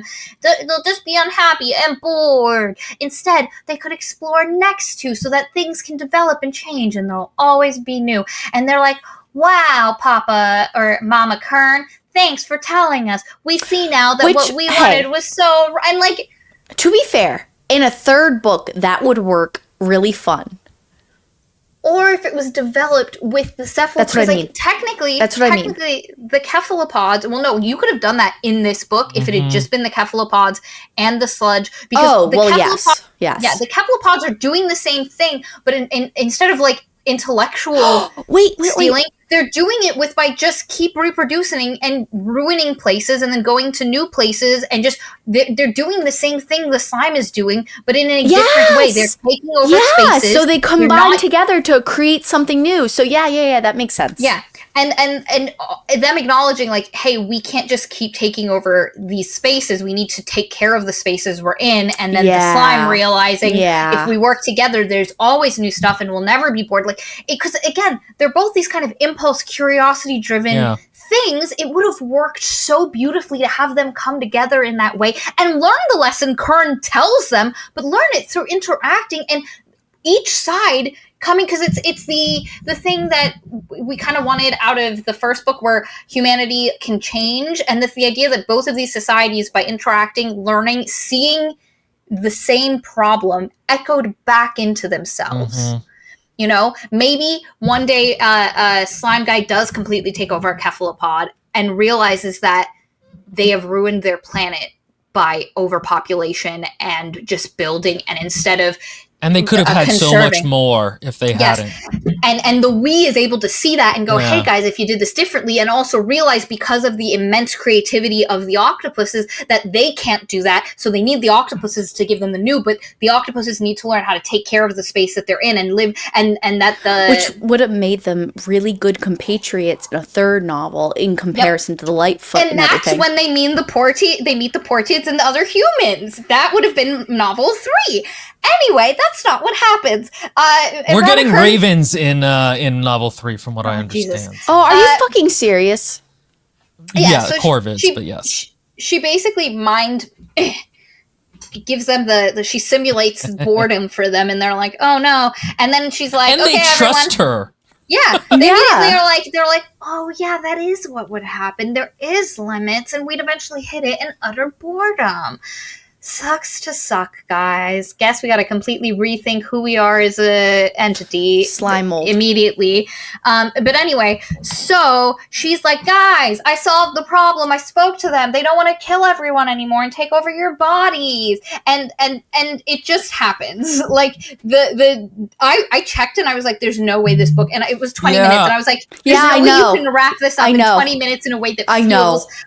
But he does. All of a sudden, the octopuses are like, okay. And then the humans are like, okay. And everybody's just like, okay. And Meshna now is in charge of the Lightfoot, and he's just completely AI separated and taking over things, but not in a way where you're like, oh my god, that's exactly how Meshna would run his ship, because we don't know who Meshna is. So he doesn't do anything that makes him feel like a distinct being. And then you get this like kind of thing into the future where they're like, wow, we do space travel, because the thing that the maverick scientists of the octopods wanted was some technology so they could do kind of like space-bending space travel where like you connect 2 points really quickly so that what you're doing is you're not moving through space. You're staying still, and space is moving. You're not folding. You're shooting through it. That's why it's a warp. But yes. Anyway, the point is, it doesn't actually matter. They can just get through space really quick now, and now space travel is... So now they can just go and make more octopods and fuck up different places. The octopods didn't learn the fucking lesson. Why would you present us with their crisis and not show them learning the fucking lesson? Yeah, We need so to... As that's if actually... we go to other places, we need to respect them. It's one of my biggest gripes with this book is that it presents... it's similar to the first book, but the first book dealt with it better. Though not perfectly, as we've already discussed. But like the second book presents us with a problem for the society, but never solves it. And so it's like, okay, so in what way? Yeah. So I thought maybe it had to do with the title, Children of Ruin. So I thought, are they going to ruin other universes now? And is that what the title means? Is that, but then that's like a weird thematic shift for octopuses, which we didn't start with. So why do we have such a large focus on how they're going to ruin the, so anyway, it just feels weird. It feels very unbalanced. It doesn't come together, and it's funny because yesterday I had a very, very long day, and so I wasn't able to finish the book, and so I was like, I don't know if I'm going to be able to finish it this morning before the recording, and I was like, but I don't need to. I know that this is going to be a misunderstanding plot that just wraps up very cleanly, because that's what happened with the first book, and this one makes even less sense than that one in that way. Yeah. Not to mention no real emotional climax. Yeah, and the thing that happens, like the fallout of this, is now all of them do space travel together, and the space mold is now the what is that term? Interlocutor. Interlocutor, where they go with all of these different missions, they learn the stuff, and they become a living database, where as they go to these different planets with the octopoids, the portians, So that's how we're going to get to humans, the COVIDs. Horrible. The Corvids. The Corvids. As they're doing that, and then when the pieces of the mold come back together, they're able to share everything they learned, and they literally kind of just become a living database that you take along. They're also like perfect translators, because they just, once they've taken in something, they just know the stuff now. Yeah. And it's this idea that now everybody's just happy clappy travel companions exploring the universe together really fast. And it's just like, this was a horror book for the for a huge chunk of it, and this is how But then it came together in Barney, Friends, and Family, and we all learned our lesson, and now we can give it off to the children we don't have in this world, and we're good. We're good. We're fine. It's interesting. It really made me realize how much emotionality there was in the first book. In terms of Halston. And again, we had a lot of critiques for how that came together, but like I really cared what happened to him. It felt cathartic when they landed on the planet and Lane died. And like it really meant something that we'd been with these characters and the Portids this whole time. And in this one, it was just like, okay, that happened, guys. We don't really know these people. They're going to keep doing what they're doing. None of them besides Kern really have an arc. And even then, she doesn't really learn anything from her arc. No, she's not like, wow. She's like, I fucked up, and I'm gonna. She like the portion of her that did this sacrifices herself so Meshna can kind of function, but she also like survives in a way. Like, and then Artifabian is now a functioning AI separate from like. There's just so much stuff that just doesn't too many get any things. resolution. Too many things. And Will's just right. You just don't care. Like the last people I cared about was Baltiel, who you recently discovered had a crush on Senkovi, and when he dies, and in that moment where you go from realizing Baltiel thinks he's escaped, but he's been infected, and you feel for him, and those deaths. And that was a very long time ago. Yeah, and the thing is this is what I told, again, my husband's friend who spent the night, when he was like, I was like, I have an hour of the book left, and he's like, well, how's the book going? And I was like, I just don't care. I don't care anymore. I don't have any emotional input into this at this point. There's too many things, I guess. And I said, the author does a really great job at juggling these too many things. And he's like, but it's still too many things. And so I was like, yeah. It felt like we were dealing with factions instead of characters. It was Concepts the humans, instead of characters. the Portids, the cephalopods, and the only people that really felt like characters were the humans we got at the very beginning that aren't actually part of the main plot. It's interesting because, again, the octopods just don't have any dialogue and they don't really have characters, and so it's hard to care. I finished the first book and I was like, okay, I'm excited for the second. I want to see where this goes. I want to see the next iteration of this. I want to see if he improves. And now I'm not. It's funny because it's the same arc we had with Wolf Hall, where we were so excited for the second book, and we got to the end of the second book. And we were like, I don't want to read the third one. Not for like the same reasons. In that one, it's because we love Daddy Cromwell and we don't want. And he's going to die in the third book, and it's all downhill from here. Right, but in this case, it was just like, I'm not super interested in doing this again. Or more just like, I need a little more time. I'm not excited to do it, but I'm sure I'll enjoy it when we get there. But it's a little dispiriting. It is. It really is. And it's, again, I just want to preface, this book is good in a lot of ways. If you enjoyed the first one, you're going to enjoy parts of this. I would say maybe the first 80% will actually probably be really enjoyable until the ending goes ahead and Irish dances all over your dreams. Death by 1,000 small cuts. Yes. By the Tiny end sharp of it. feet. And it's crazy because he's so talented, and there's some really cool parts of this. Yes, absolutely. It's worth reading if you are dead in the sci-fi water and you want to relive the glory of the sci-fi days, but this is not perfect or good. I would say it's like a B. It's like a B. It's a C plus, a B minus. If you've read the first one, you'll enjoy this, but you might be kind of frustrated by it. I'm more excited to read some of his other books and see how he does those, and if those are maybe a little bit of a better fit. Or if he has any short stories. I feel like his short story game is so on point. Yeah, it could be. Yeah, that's true, because the Portids essentially had a string of short stories, and those worked really well. So, all right. Yeah, that's that, guys. Thank you for joining us. Maria, before we go, only people who are already part of this will have actually stayed this long. But if there's maybe one or two people, do we have a Patreon? William, I believe we fucking do. Yes, we have a Patreon. It's real cool. Come to UTT Patreon fun times, guys. We have in our first level, we have our Discord, fun place, cool sexy people talking about lots of cool things, politics, YouTube, movies, media criticism. Not anymore. Katie. Boobies as in the bird. Yes, the bird. We actually do have a channel for birds. I know, that's why I mentioned it.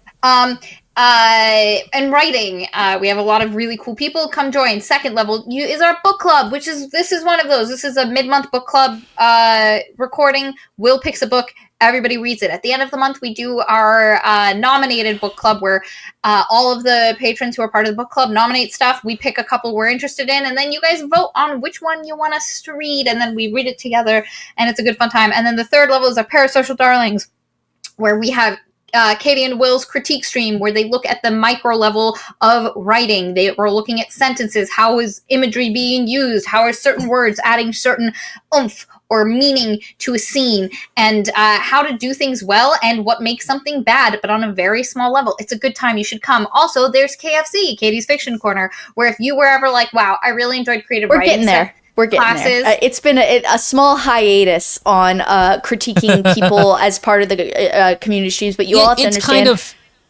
It's kind of a bonus to what we already do on that show. And we're about to do it again with two people that I'm coordinating right now in about 2 weeks or so. But the thing is until summer starts at the end of May, I am first and foremost a teacher, and that means I am really